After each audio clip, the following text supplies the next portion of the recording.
नमस्कार, VNM news में आप सभी का स्वागत है। मैं हूं रंजना दवे। देश दुनिया की छोटी बड़ी खबरों से पहले आइए नजर डालते हैं आज की हेडलाइंस पर। 1984 सिख दंगों में सज्जन कुमार दोषी करार, 18 फरवरी को सुनाई जाएगी सजा। गुजरात के अमरेली में 3 भाजपा कार्यकर्ता सस्पेंड, पार्टी विरोधी गतिविधियों के चलते कार्यवाही। और वडोदरा में कमाटी बाग को मिला नया उपहार, 6 साबर केवड़िया से पहुंचे वडोदरा। सिख दंगे के एक और केस में बुधवार को दिल्ली की राउज एवेन्यू कोर्ट ने पूर्व कांग्रेस सांसद सज्जन कुमार को दोषी करार दिया है। सिख दंगे मामले कोर्ट 18 फरवरी को सजा सुनाएगी। इस मामले में 41 साल बाद फैसला आया है। ये केस 1984 सिख विरोधी दंगों के दौरान सरस्वती विहार में 2 सिखों की हत्या से जुड़ा है। दिल्ली दंगों में सज्जन के खिलाफ 3 से ज्यादा केसेस चल रहे हैं। एक में वे बरी हो चुके हैं।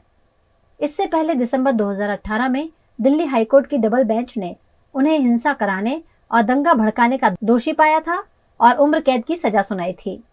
फिलहाल सज्जन तिहाड़ जेल में सजा काट रहे हैं।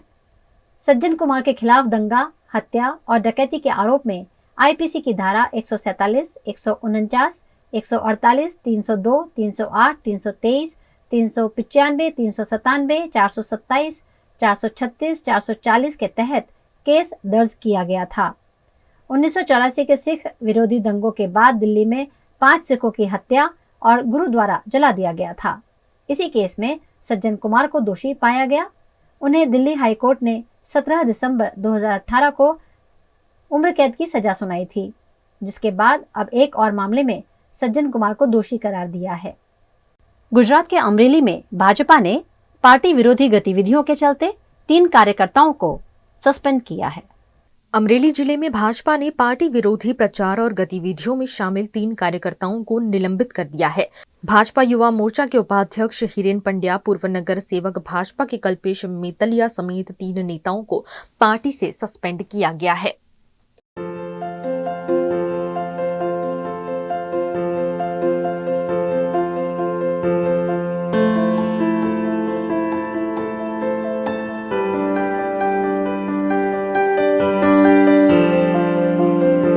वडोदरा का कमाटी बाग जो एक ऐतिहासिक स्मारक होने के साथ ही साथ शहर की पहचान भी है, और ये सिर्फ एक बाग नहीं है बल्कि हम कह सकते हैं हमारी धरोहर है, जहां इतिहास, हरियाली और वन जीवों का एक अनोखा संगम देखने को मिलता है। और यहाँ पर पर्यटक ना केवल सुकून के पल बिताने आते हैं बल्कि यहाँ का प्राणी संग्रहालय भी अनगिनत जीव जंतुओं का बसेरा है।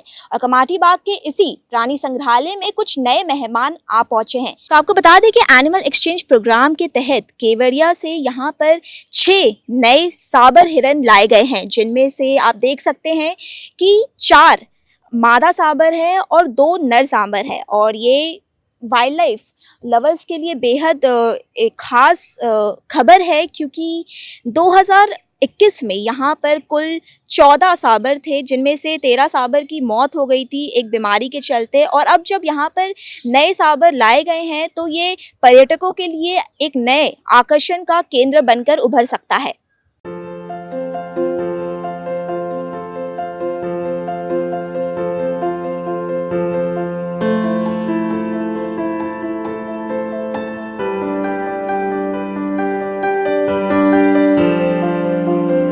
एनिमल एक्सचेंज प्रोग्राम के तहत सोमवार को केवड़िया जू से 2 नर और 4 मादा सांबर वडोदरा लाए गए थे। बदले में वडोदरा ने एक जोड़ी गोल्डन फेजेंट केवड़िया को भेजी है। ये 6 सांबर तंदुरुस्त हैं और उम्मीद जताई जा रही है कि इनसे भविष्य में नए ब्रीडिंग के माध्यम से एक नई ब्लड लाइन की शुरुआत होगी। महज 35 दिन पहले कमाटी बाग जू में 9 नए प्राणी लाए गए थे, जिनमें सियार, भेड़िया, झरक और जंगली कुत्तों की जोड़ी शामिल थी। ये भी कई वर्षों बाद पहली बार था जब एक भालू कमाटी बाग प्राणी संग्रहालय में आया था। इन 6 सांबरों की आगमन के बाद अब अगले सप्ताह 4 कालेयार हिरण लाए जाने की संभावना है।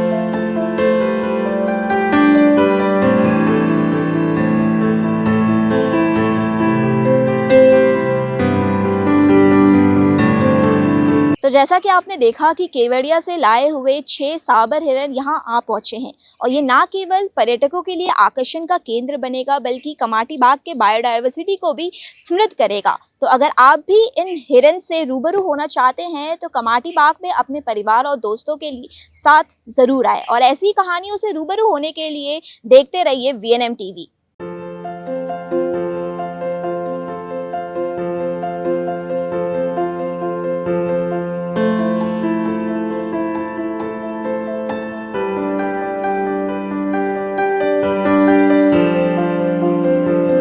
अहमदाबाद से जिद्दा जाने वाली इंडिगो फ्लाइट में 2 महीनों में दूसरी बार बम की धमकी मिलने से हड़कंप मच गया। 11 नवंबर 2024 को अहमदाबाद से जिद्दा जाने वाली फ्लाइट में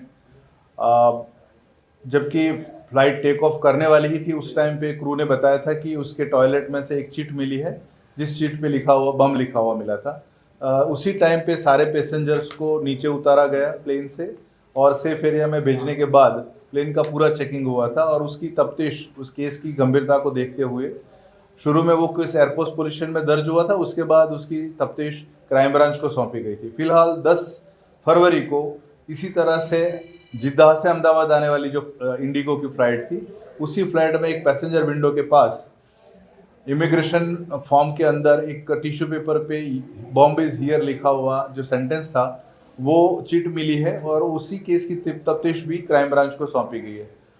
फिलहाल दोनों केस की जो तफ्तीश है, इन्वेस्टिगेशन है, वो क्राइम ब्रांच के द्वारा जारी है। अलग अलग इसके जो भी पहलू रहे हैं इन्वेस्टिगेशन के, जैसे कि प्लेन जहां से आ रहा था या जहां से जा रहा था उसकी SOP जो है कि प्लेन एक बार लैंड होने के बाद उसमें एक BDDS चेक होती है, क्लीनिंग होती है, क्लीनिंग के बाद उसके जो रेस्पॉन्सिबल इंडिविजुअल है और जो भी मतलब डेजिग्नेटेड आदमी है वो उसका सर्टिफिकेट्स वगैरह देते हैं, उनका एक पूरा स्टैंडर्ड ऑपरेटिंग प्रोसीजर है। उस प्रोसीजर के दौरान जो 11 नवंबर को जो चीट मिली थी वो मतलब प्लेन टेक ऑफ होने से पहले ही मिली थी। दूसरे प्लेन में जो मतलब 10 फरवरी को जो अभी जिद्दा से अहमदाबाद आई फ्लाइट, तो उसी फ्लाइट में भी जिस तरह से जो चीट मिली है, तो ये जो 3-4 पहलू है, पैसेंजर्स, क्रू मेंबर्स या फिर लोडर्स और BDDS चेक या तो क्लीनिंग स्टाफ, उन सब के स्टेटमेंट्स लिए गए हैं। दोनों प्लेन के और वो प्लेन की पहले की सॉर्टीज़ के मैनिफेस्ट की भी पूरी जानकारी ली जा रही है और इसी तरह से जो भी अलग अलग पहलू है उसमें बहुत अच्छी तरह से इन्वेस्टिगेशन किया जा रहा है और मतलब कुछ ही टाइम में इस केस में अच्छी लीड मिलने वाली है। गुजरात के वडोदरा की महानगर पालिका की अतिक्रमण विभाग की टीम ने आज शहर के प्रमुख इलाकों में अतिक्रमण हटाने की कार्यवाही की। वडोदरा में अधिकारियों की टीम ने कीर्ति स्तंभ और मदन झापा रोड सहित साइकिल बाजार क्षेत्रों में ट्रैफिक को प्रभावित करने वाले अवैध अतिक्रमणों को हटाया।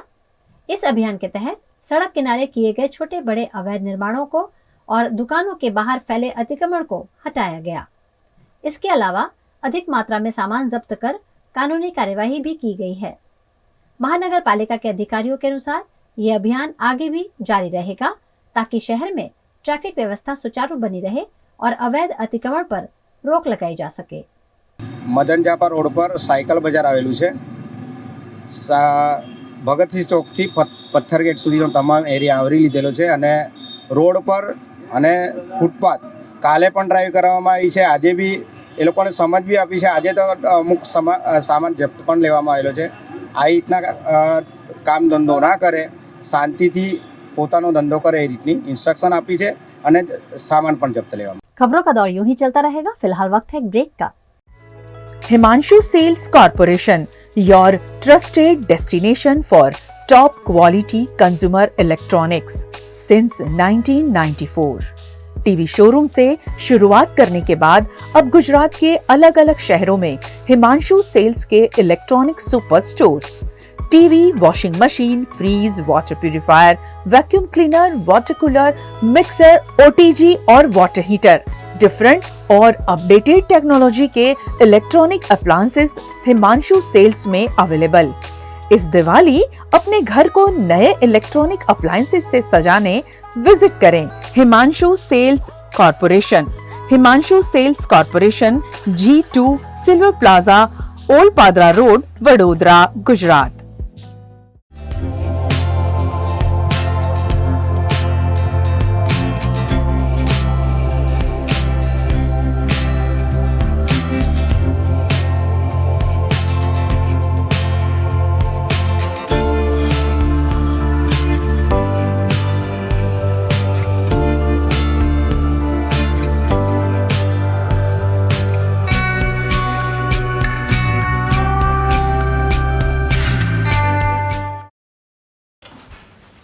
ठीक से साफ करो, ऊपर ऊपर से नहीं। BLDC मतलब बोरिंग लुकिंग। इसको साफ करके क्या फायदा? इतनी बेइज्जती। Switch to RR signature designer BLDC fans, जो बोरिंग लुकिंग नहीं, वेरी स्टाइलिश लुकिंग है। RR सिग्नेचर फैंस, आपके काम की बात। Every new year we take a new year resolution. New year resolution का मतलब होता है upgrading your life, which means upgrading your lifestyle and upgrading your living space. And that is why the best choice is Trilogy by Courtyard.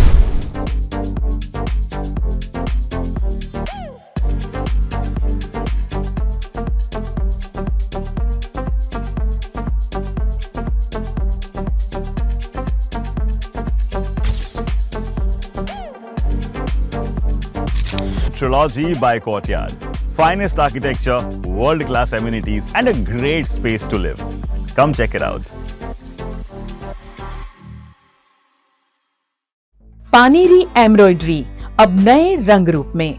आप पानेरी पहुंचे हैं तो मानो आपकी सारी शॉपिंग हो सकेगी एक ही जगह पर। पानेरी में festive collection, casual collection, nightwear, innerwear के साथ अब ज्वेलरी, कई ब्रांड के कॉस्मेटिक्स, पर्स, परफ्यूम और बहुत कुछ। बच्चों से लेकर बड़ों के लिए बेहद खूबसूरत हर कलेक्शन। ट्रेडिशनल ड्रेस चाहिए या स्टाइलिश, पानेरी में सब कुछ वन स्टॉप वन डेस्टिनेशन। खुद के लिए खरीदना हो या दूसरों को गिफ्ट करना हो, पानेरी है सबसे best. Must visit Paneri embroidery, 10 Akota stadium road, Rajnagar society, Akota, Vadodara.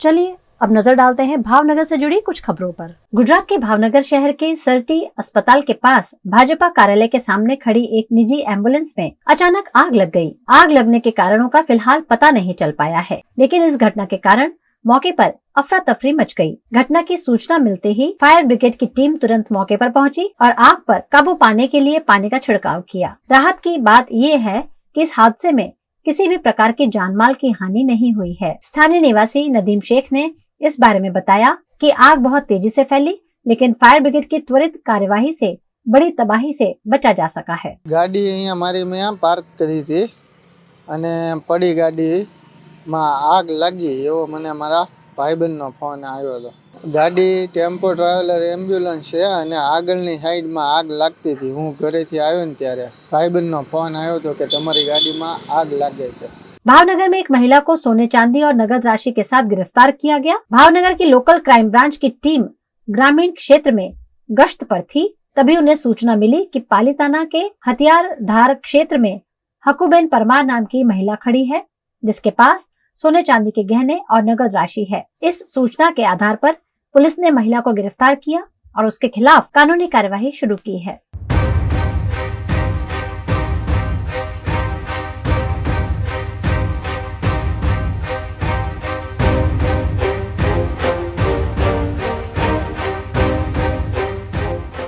Bhavnagar में बोर्डी गेट क्षेत्र में जुआ खेलते 5 लोग गिरफ्तार किए गए। भावनगर शहर के बोर्डी गेट इलाके में लोकल क्राइम ब्रांच ने एक छापेमारी के दौरान 5 व्यक्तियों को जुआ खेलते हुए रंगे हाथों गिरफ्तार किया है। लोकल क्राइम ब्रांच की टीम शहर में पेट्रोलिंग के दौरान एकलव्य स्कूल के पास मुफ्तनगर क्षेत्र में कुछ लोगों के सार्वजनिक रूप से जुआ खेलने की सूचना मिली थी। सूचना के आधार पर कार्यवाही करते हुए पुलिस ने मौके पर पहुंचकर 5 व्यक्तियों को जुआ खेलते हुए पाया और उनके पास से 14,400 की नकदी बरामद की।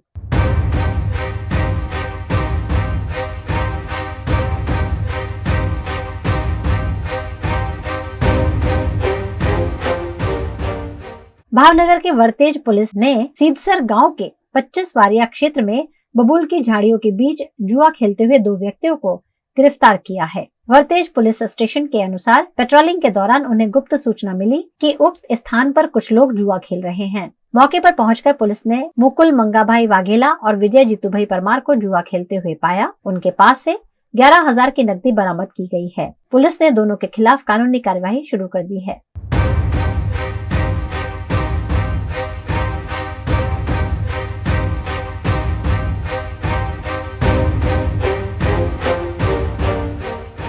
भावनगर शहर के वाघावाड़ी रोड पर आज शाम एक प्याज से लदा बोलेरो वाहन सड़क के बीच फंस गया, जिससे ट्रैफिक जाम की स्थिति उत्पन्न हो गई। प्राप्त जानकारी के अनुसार महानगर पालिका द्वारा कुछ दिन पहले सड़क पर किए गए गड्ढों को भरने के कार्य के दौरान मिट्टी सही से नहीं बैठने के कारण ये घटना घटी। जाम के कारण वाहन चालकों को भारी परेशानी का सामना करना पड़ा। हालांकि जेसीबी की मदद से बोलेरो को वहां से निकालने का कार्य किया गया और वर्तमान में ट्रैफिक को पुनः सुचारू कर दिया गया है।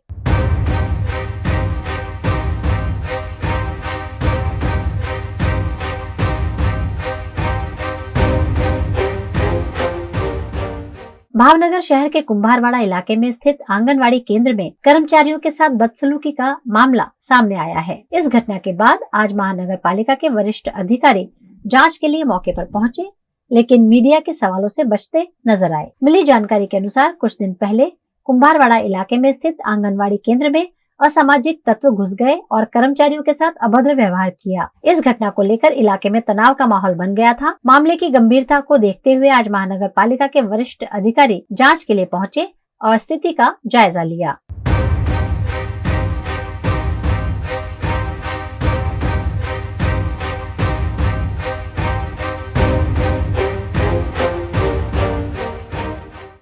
गुजरात के वडोदरा के MS यूनिवर्सिटी की faculty of family and community science में यूथ डे मनाया गया।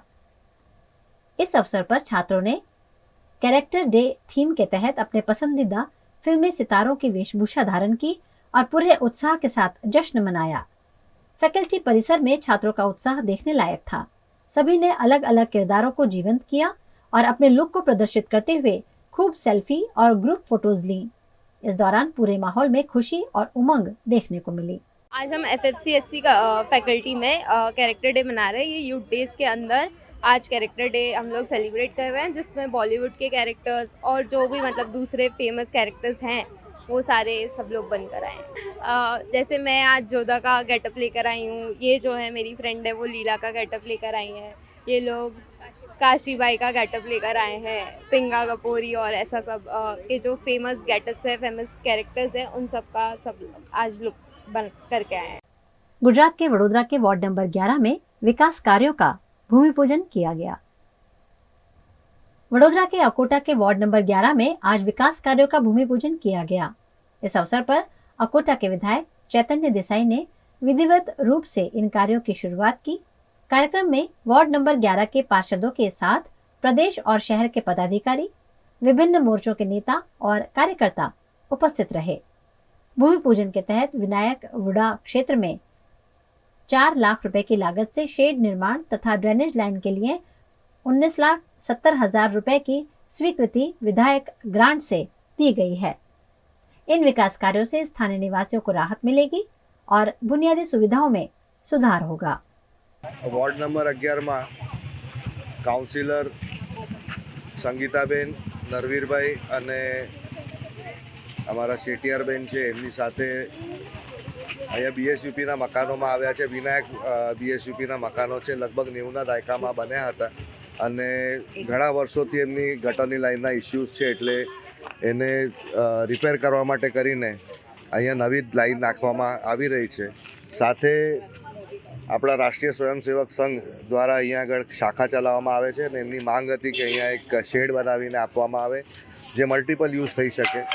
આંગણવાડી છે એની અંદર પણ યુટિલાઇઝ થઈ શકે, વિસ્તારના લોકો પણ એને યુટિલાઇઝ કરી શકે નાના મોટા પ્રસંગ માટે, અને સંઘ દ્વારા પણ નાનું મોટું કંઈ કાર્યક્રમ રાખ્યું હોય તે લોકો એને ઉપયોગ કરી શકે. એ માટે કરીને લગભગ 4 લાખનું શેડ બનશે અને સાથે ગટર જે બદલવાની છે લગભગ 19 લાખનું કામ છે. એટલે 22-23 લાખ રૂપિયાનું અહીંયા કામ આજે લીધું છે અને આજે એનું ખાતમુહૂર્ત કર્યું છે. એટલે આવતા સમયમાં આ લોકોને ગટરના પ્રોબ્લેમ મેજોરિટી કરીને એ બધા પૂર્ણ થઈ જશે. गुजरात के अहमदाबाद क्राइम ब्रांच ने राष्ट्र विरोधी गतिविधियों का पर्दाफाश किया है. अहमदाबाद के चंडोला तालाब क्षेत्र में राष्ट्र विरोधी और समाज विरोधी गतिविधियों पर नकेल कसते हुए क्राइम ब्रांच ने बड़ी कार्यवाही की है. इस अभियान के दौरान पुलिस ने सगीर लड़कियों की तस्करी कर उन्हें देह व्यापार में धकेलने वाले गिरोह का भंडाफोड़ किया और आरोपियों को गिरफ्तार कर लिया है. અમદાવાદ શહેર વિસ્તારમાં ગેરકાયદેસર રીતે વસતા બાંગ્લાદેશી નાગરિકોની જે માહિતી મળેલી હતી અને એ માહિતી આધારે એક આખા કાર્યવાહીની એક રૂપરેખા તૈયાર કરવામાં આવેલી હતી અને એ આધારે જે પણ બાંગ્લાદેશી અમદાવાદ શહેર વિસ્તારમાં રહે છે એ વિસ્તારને એ લોકોની માહિતી એ વિસ્તારની માહિતી મેળવવામાં આવેલી અને એમાં મુખ્યત્વે ચંડોળા જે તળાવ વિસ્તાર છે ત્યાં બાંગ્લાદેશી નાગરિકો વધુ પ્રમાણમાં રહેતા હોવાનું માહિતી મળેલી અને એ આધારે જે પણ કોમિંગ દરમિયાન બાંગ્લાદેશી નાગરિકો મળેલા એમાં મોટાભાગના જે બાંગ્લાદેશી નાગરિકો પાસે બનાવટી આધાર કાર્ડ અને અન્ય ભારતીય નાગરિક હોવાના પુરાવા પ્રાપ્ત થયેલા અને આ અનુસંધાને ક્રાઇમ બ્રાન્ચ ખાતે ગુનો નોંધવામાં આવેલો હતો. આ ગુનાની તપાસ દરમિયાન જાણવા મળ્યું કે ઘણા બધા લોકો આવા બનાવટી દસ્તાવેજો તૈયાર કરી પોતે ભારતીય નાગરિક હોવાનું પ્રસ્થાપિત કરવા માટે બીજા પણ લોકોની મદદ લે છે, જેમને આધાર કાર્ડ બનાવવામાં મદદ કરેલી છે બનાવટી. આ તપાસ દરમિયાન એક બીજી મહત્ત્વની વસ્તુ એ જાણવા મળેલી કે બાંગ્લાદેશી જે મહિલાઓ અને સગીર જે યુવતીઓ છે એમને બાંગ્લાદેશથી અહીંયા કામકાજના માટે એના બહાના હેઠળ લાવવામાં આવતા હતા અને દેહ વેપારના જે વ્યવસાય છે એમાં ધકેલી દેવામાં આવતા અને એમનું ખૂબ જ શારીરિક, આર્થિક અને માનસિક શોષણ પણ થતું હતું. એ આધારે અન્ય એક કેસ પણ નોંધવામાં આવ્યો જે પોક્સો એક્ટ હેઠળનો કેસ હતો અને એમાં પણ 2 બાળકીઓ સર્વાઈવ કરવા એટલે એમને સુરક્ષિત કરવામાં આવેલી હતી. આમ આખી જે બંને કેસોનું એનાલિસિસ કરવામાં આવ્યું અને એનાલિસિસના માધ્યમથી જે પણ કોમિંગ ઓપરેશન દરમિયાન 50 જેટલા બાંગ્લાદેશી નાગરિકો માઇનર સહિત એમને ડિટેન કરવામાં આવેલા હતા અને એ લોકોને લીગલ પ્રોસેસ માધ્યમથી ડિટેન્શન સેન્ટરમાં રાખવામાં આવેલા હતા. આ જે એનાલિસિસ કરવામાં આવ્યું હતું એમાં મુખ્યત્વે જાણવા મળ્યું કે scrap business, food item business અને દેહ વેપારના વ્યવસાયમાં મોટી સંખ્યામાં બાંગ્લાદેશી નાગરિકો ગેરકાયદેસર રીતે અમદાવાદ શહેર અથવા તો બીજા વિસ્તારોમાં આવીને રહે છે. गुजरात के अरवली जिले में गेहूं की आवक का श्री गणेश हो चुका है. अरवली जिले में इस वर्ष गेहूं की अच्छी फसल का आगाज हो चुका है. धनसुरा मार्केट यार्ड में पहली बार गेहूं की आवक दर्ज की गई, जिसमें किसानों और व्यापारियों में उत्साह का माहौल है. ये जिले के कृषि क्षेत्र के लिए एक महत्वपूर्ण कदम है, क्योंकि इससे किसानों को अपनी उपज बेचने में मदद मिलेगी और बाजार में गेहूं के मूल्य स्थिर रहने की संभावना बढ़ेगी. धनसुरा मार्केट यार्ड में गेहूं की नीलामी शुरू होने पर प्रति मन की कीमत 561 रुपए तक पहुँच गयी, जिससे किसानों को अच्छा लाभ हुआ. किसान अपनी तैयार फसल को बड़े उत्साह के साथ मार्केट में लाए और नीलामी में इसे अच्छे दामों पर बेचने में सफल रहे. इस दौरान 45 बोरियां नई गेहूं की मार्केट में आई और व्यापारियों ने इसे लेकर अच्छी खरीदारी की. खबरों का दौर यूं ही चलता रहेगा. फिलहाल वक्त है एक ब्रेक का. Studying abroad is no more a dream, just a decision with Kanan International. Let's grow globally. Study in Canada. Choose from more than 95 colleges and universities. Study in USA. Choose from more than 250 universities. We provide expert coaching in IELTS and special batches for spoken English. Want to prepare IELTS or practice online? Visit www.kananprep.com. One-stop solution under one roof for studying abroad. Coaching, admission, visa and resettlement. Kanan International at Trident Complex, Risco Circle. Branch offices at VIP Road and Manjalpur. Call toll-free number 1800-233-6699.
हमें लड़की पसंद है। कुंडली भी मिलती है भैया। काफी हॉट है। कोने कोने में हवा नहीं पहुंच रही? Switch to RR signature Broadway fans with curve plates जो हवा पहुंचाए कोने कोने में। Feeling like a wow. RR signature fans, आपके काम की बात। Welcome to Courtyard Palladium. 3 BHK large size apartments જ્યાં તમને મળશે એક grand living room with an amazing view, સાથે એક comfortable dining area, a perfect kitchen for your perfect family. Now 3 bedrooms નો પહેલો bedroom with an amazing balcony view. સાથે the second bedroom which is very comfortable, very cozy and has ample of sunlight. And now for the third and the master bedroom of this house. This is so amazing, so grand and so beautiful. Best વાત આ apartments ની એ છે કે અહીંયા તમને મળે છે walk through balcony. So now I'll see you in the living room. Let's go. This is amazing, right? Courtyard Palladium, 3 BHK large apartments near Earth Infinity in Bhaili. Don't forget to visit.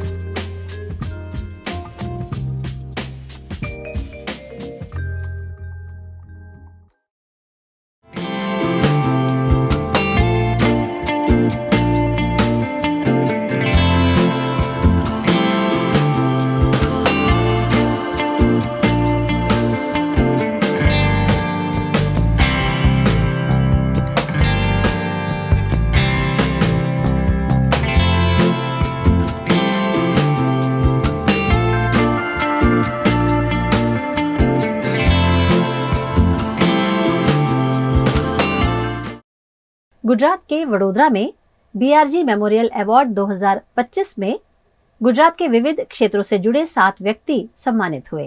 संस्कारी नगरी वडोदरा में BRG समूह द्वारा आयोजित BRG memorial awards 2025 में इस वर्ष भी समाज के विभिन्न क्षेत्रों में असाधारण योगदान देने वाले 7 व्यक्तियों को सम्मानित किया गया। ये आयोजन BRG समूह के संस्थापक बकुलेश गुप्ता जी की पुण्यतिथि के अवसर पर 12 फरवरी को किया गया। इस कार्यक्रम में दिव्यांग खिलाड़ी शिक्षा, खेल, समाज सेवा और सांस्कृतिक क्षेत्रों में अपनी पहचान बनाने वाले कई प्रमुख व्यक्तियों को सम्मानित किया गया। इस दौरान प्रमुख लेखक काजल ओझा वैद्य, गुजरात सरकार के खेल और सांस्कृतिक विभाग के पूर्व सचिव भाग्येश झा, BRG समूह की चेयरपर्सन लताबेन गुप्ता, CMD सरगम गुप्ता और निदेशक श्वेता गुप्ता के हाथों अवार्ड प्रदान किए गए। इस कार्यक्रम में काजल ओझा वैद्य को उनके समाज में योगदान के लिए विशेष रूप से सम्मानित किया गया। BRG समूह के स्कूलों के बच्चों ने सांस्कृतिक कार्यक्रमों का आयोजन किया, जिसमें उनके शिक्षकों और अभिभावकों की भी उपस्थिति रही।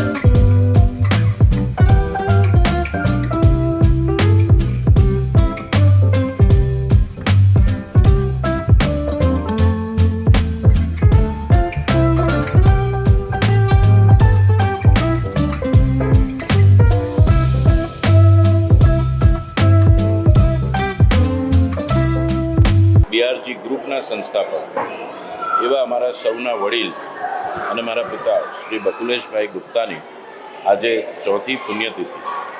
આજના દિવસે અમે સૌ તેઓને નમન કરી વંદન કરીએ છીએ. તેઓની પુણ્યતિથિ પર હંમેશા દર વર્ષે અમે એવા કોઈ કાર્યક્રમ કરીએ છીએ કે જે વિષયમાં તેઓને રુચિ હતી. તેઓના કાર્યકાળ દરમિયાન તેઓએ સમાજ માટે, સોસાયટી માટે દરેક ક્ષેત્રમાં અથાગ મહેનત કરી છે. એ ચાહે કલ્ચરલ હોય, સ્પોર્ટ્સ હોય, એજ્યુકેશન હોય, સોશિયલ વેલફેર હોય, એવા કોઈપણ વિષયોમાં શ્રી બકુલેશભાઈ ગુપ્તાએ અથાગ મહેનત કરી છે.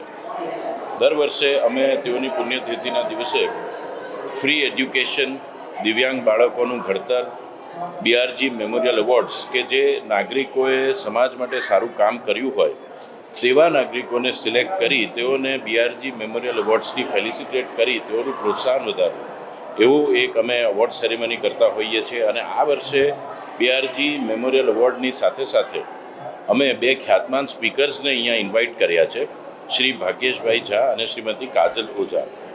અમારું એવું માનવું છે કે આપણા સ્કૂલના વિદ્યાર્થીઓ, પેરેન્ટ્સ અને ટીચર્સ તેઓને અલગ અલગ વિષયો પર ખૂબ સારી વાતો સાંભળવા મળે તે માટે અમારા બકુલેશભાઈના ખાસ ભાઈ જેવા મિત્ર એવા શ્રી ભાગ્યેશભાઈ અને શ્રીમતી કાજલબેન ઓઝાને આજે અમે ઇન્वाइट કર્યા છે.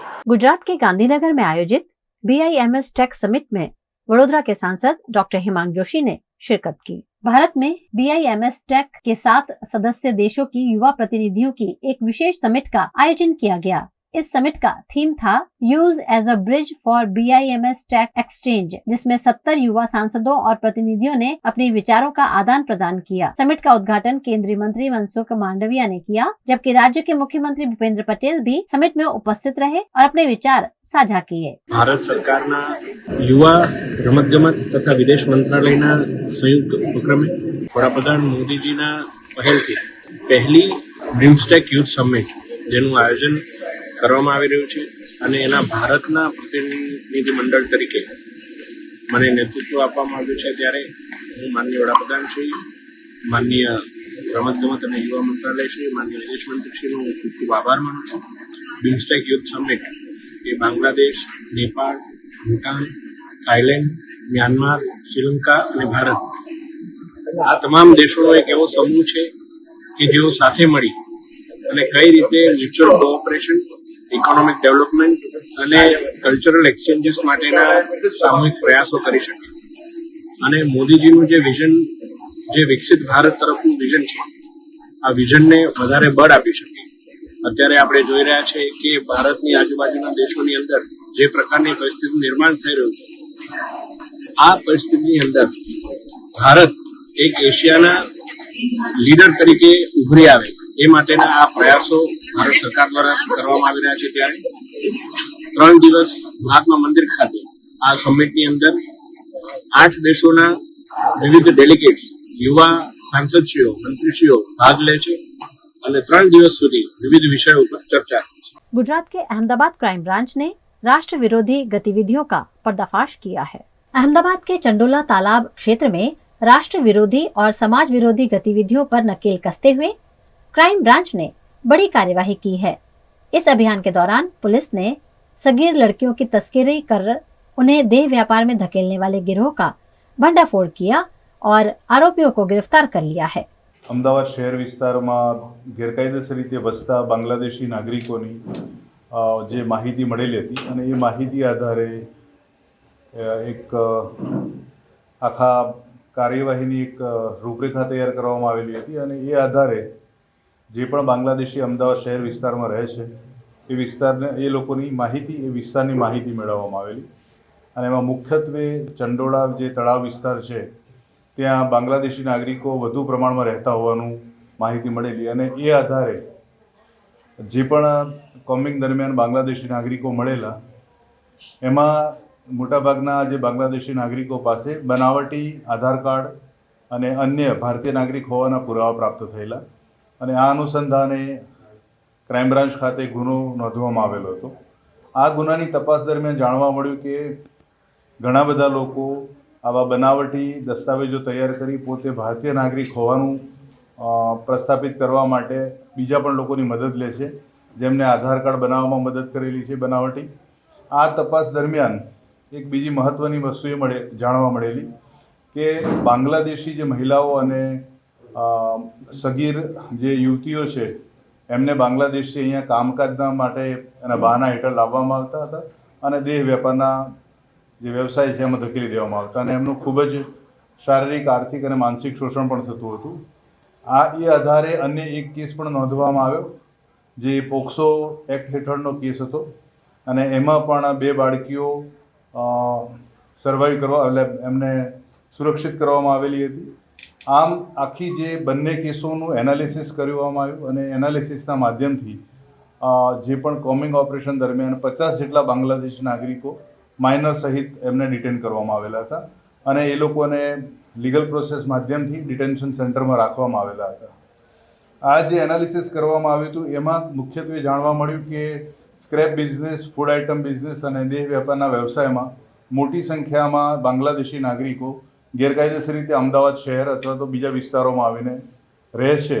गुजरात के वडोदरा में नागरानी ग्रुप द्वारा आई फॉर यू प्रोजेक्ट के तहत महिलाओं को आंखों की देखभाल की जानकारी दी गई। Project I for you centre for site में आयोजित किया गया, जिसमें वडोदरा नागरानी ग्रुप की 40 से अधिक महिलाओं ने आंखों की सेहत और देखभाल के बारे में जानकारी प्राप्त की। इस प्रोजेक्ट में सेंटर फॉर साइट के डॉक्टर रूपल शाह ने महिलाओं को आंखों से संबंधित जानकारी दी। आंखों की देखभाल, रोगों से बचाव और समय पर उपचार के महत्व के बारे में बताया गया। डॉक्टर रूपल शाह ने आंखों से जुड़ी समस्याओं और उनकी रोकथाम के बारे में भी विस्तृत जानकारी दी। આજનો પ્રોજેક્ટ અમે નાગરાણી વડોદરા એક ગ્રુપ બનાવેલું છે. એ મેં પોતે જ બનાવેલું ગ્રુપ છે. એમાં 57 મેમ્બર્સ છે અને આ મેમ્બર્સને આંખને માટેની કાળજી એની માહિતી આપવા માટે ડૉક્ટરે સજેસ્ટ કરેલો પ્રોજેક્ટ છે. પોતે ડૉક્ટર થઈને પોતાના ક્લિનિકમાં અમને બહુ જ સરસ સગવડ આપીને આટલું સરસ જ્ઞાન આપ્યું. એના માટે અમે ડૉક્ટરના ખૂબ ખૂબ આભારી છે. અને હા, હું VNMની પણ આભારી કે અમને આવીને આવી સરસ સેવા આપી. એના માટે થેન્ક યુ વેરી મચ. આંખની બધી તકલીફો કેવી રીતે થાય છે, એનો ઉપાય કેવી રીતે કરાય અને ક્યારે ડૉક્ટર પાસે જવાય એની અગત્યતા વિશે સમજાવ્યું. અને ડૉક્ટર એની સમજણ આપણા કરતાં વધારે હોય અને ડૉક્ટર આપણી કાળજી ખરેખર રાખી રહ્યા છે અને ડૉક્ટર એમાં खुश છે કે જ્યારે આપણે સાજા થઈએ છીએ એની અગત્યતા સમજાવે છે. नागरानी जो ग्रुप है वो बहुत लेडीज़ ऐसी हैं जिनको बहुत कुछ जानना होता है, तो उनकी जो प्रेसिडेंट है इस बार नैना जी, उनको मैं मिलने गई थी तो उन्होंने बताया कि अगर कुछ आँख के बारे में हो सके तो वो करते हैं. तो मुझे भी लगा कि हाँ, अगर आँख के बारे में कुछ जनरल अवेयरनेस हो तो वो अच्छा है पब्लिक के लिए.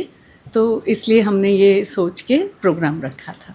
आँख को अगर आपको कोई प्रॉब्लम है तो तुरंत दिखाने जाना है, पर आपकी उम्र अगर 40 से ऊपर है तो एक बार तो आँख चेकअप करवा ही लेना चाहिए, क्योंकि कोई डिजीज़ ऐसी होती है कि जिसमें कोई सिम्टम्स नहीं आते हैं और जब आते हैं तब बहुत लेट हो चुका होता है, तो दिखाने जाना ज़रूरी है. वैसे ही स्मॉल चिल्ड्रन जो छोटे बच्चे हैं उनको भी एक बार दिखा देना चाहिए, क्योंकि कभी कभी ऐसा होता है कि उनकी एक ही आँख में नंबर होता है और वो आँख लेज़ी हो जाती है, फिर उसमें नज़र नहीं आ सकती है. इसलिए छोटे बच्चे और 40 के बाद एक बार तो आँख दिखाना बहुत आवश्यक है. और आँख का कोई भी सिम्टम होता है, बार बार लाल होना, खुजली आना या देखने में कभी कभी तकलीफ़ होनी, दर्द होना, वो कुछ संदेशा दे रहा है आपको, तो आपको आँख के डॉक्टर के पास जाना ज़रूरी है. गुजरात के अरवल्ली जिले में गेहूं की आवक का श्री गणेश हो चुका है. अरवल्ली जिले में इस वर्ष गेहूं की अच्छी फसल का आगाज हो चुका है. धनसुरा मार्केट यार्ड में पहली बार गेहूं की आवक दर्ज की गई, जिसमें किसानों और व्यापारियों में उत्साह का माहौल है. ये जिले के कृषि क्षेत्र के लिए एक महत्वपूर्ण कदम है, क्योंकि इससे किसानों को अपनी उपज बेचने में मदद मिलेगी और बाजार में गेहूं के मूल्य स्थिर रहने की संभावना बढ़ेगी. धनसुरा मार्केट यार्ड में गेहूं की नीलामी शुरू होने पर प्रति मन की कीमत 561 रुपए तक पहुंच गई, जिससे किसानों को अच्छा लाभ हुआ. किसान अपनी तैयार फसल को बड़े उत्साह के साथ मार्केट में लाए और नीलामी में इसे अच्छे दामों पर बेचने में सफल रहे. इस दौरान 45 बोरियां नई गेहूं की मार्केट में आई और व्यापारियों ने इसे लेकर अच्छी खरीदारी की. गुजरात के वडोदरा में सरदार बाग स्विमिंग पूल शुरू करने की मांग की जा रही है. वडोदरा शहर के अलकापुरी इलाके में स्थित सरदार बाग स्विमिंग पूल पिछले काफी समय से बंद पड़ा है. इस मामले को लेकर सरदार बाग सेवा सहयोग स्विमिंग पूल के सदस्यों ने सोमवार को मेयर से मुलाकात की और स्विमिंग पूल को जल्द से जल्द शुरू करने की मांग की. स्विमिंग पूल पिछले 6 महीनों से बंद है और पुल के तल में पानी का लीकेज हो रहा है. इस कारण से सदस्यों ने मेयर से ग्राउटिंग और अन्य जरूरी मरम्मत करवाकर पुल को तत्काल चालू करने की अपील की थी. સરદાર બાગ સ્વિમિંગ પુલ છેલ્લા કેટલા વર્ષોથી બંધ હતો, ત્યાર પછી કે 2-4 મહિના માટે ચાલુ કરવામાં ફરી પાછો 6 મહિનાથી ગયા વખતે રેલ આવી ત્યાર પછી બંધ થઈ ગયો છે, તો હજી સુધી ચાલુ નથી થયો. આ અંગે અમે રજૂઆત કરવા માટે ડેપ્યુટી મેયર મેયરશ્રી એમને મળવા માટે આવ્યા હતા એમની રજૂઆત કરી છે. એમણે એવું કીધું છે કે ભાઈ 1 મહિનો કે 1.5 મહિનાની અંદર અમે ફરી પાછા સ્વિમિંગ પુલ ટેમ્પરરી માટે ચાલુ કરી દઈશું. પરમનન્ટ સોલ્યુશન માટે એ લોકો રાહ જોઈ છે કે ભાઈ શું કરવું એને માટે, પણ ટેમ્પરરી એ લોકો ચાલુ કરી આપશે એવી આશ્વાસન એમણે આપ્યું છે. એવું લાગી રહ્યું છે. અમે ઘણી વખત રજૂઆત કરી છે આ અંગે. એના પહેલાં 5 વર્ષ માટે બંધ રહ્યો હતો. એ અંગે બી અમે દરેક જણને મળ્યા હતા. મ્યુનિસિપલ કમિશનરથી લઈને કલેક્ટરથી, ધારાસભ્યથી, સંસદ સદસ્યને બી મળ્યા હતા, પરંતુ આનો કોઈ નિવેડો આવતો નથી. ટેમ્પરરી આ લોકો ચાલુ કરે છે અને ફરી પાછો બંધ થઈ જાય છે, એવું થાય. मेयर ने इस मुद्दे पर त्वरित कार्यवाही का आश्वासन देते हुए कहा कि स्विमिंग पूल 1 से 1.5 महीने के अंदर शुरू हो जाएगा. લગભગ જે સરદારબાગ સ્વિમિંગ પુલ છે જેમાં જમીનની અંદરથી ટાઇલ્સની નીચેથી પાણી ફૂટવાના શરૂ થવાના કારણે અને કોઈક જગ્યાએ ટાઇલ્સ તૂટેલી હોય, 1-2 સભ્યોને પગમાં ટાઇલ્સ તૂટેલી છે એવો અનુભવ થતાં તેમના દ્વારા રજૂઆત કરવામાં આવી. એટલે એને અત્યારે આપણે રિપેરિંગમાં લીધો છે, એટલા માટે બંધ કરવામાં આવ્યો છે.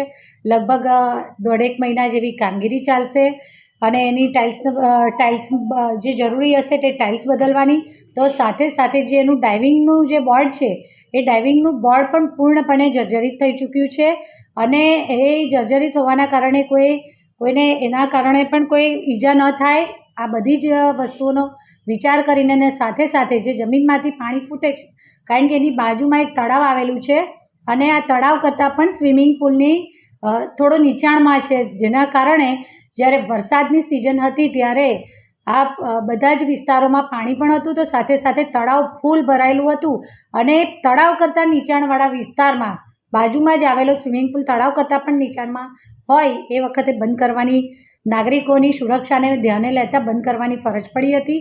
પછી પાછો કાર્યરત કરવામાં આવ્યો હતો, પરંતુ આ જે ટાઇલ્સ તૂટી છે એવો તેમના દ્વારા રજૂઆત કરવામાં આવી, તો સાથે સાથે અંદરથી પાણી ફૂટી રહ્યા છે, તો એના માટેનું જે પણ રિપેરિંગ કરવાનું છે, નાના મોટા રિપેરિંગની કામગીરી છે જે હાથ ધરવામાં આવનાર છે, જેથી કરી અને આજે પણ અધિકારીશ્રીઓ દ્વારા વિઝિટ કરવામાં આવી છે અને લગભગ 15-20 દિવસની કામગીરી છે.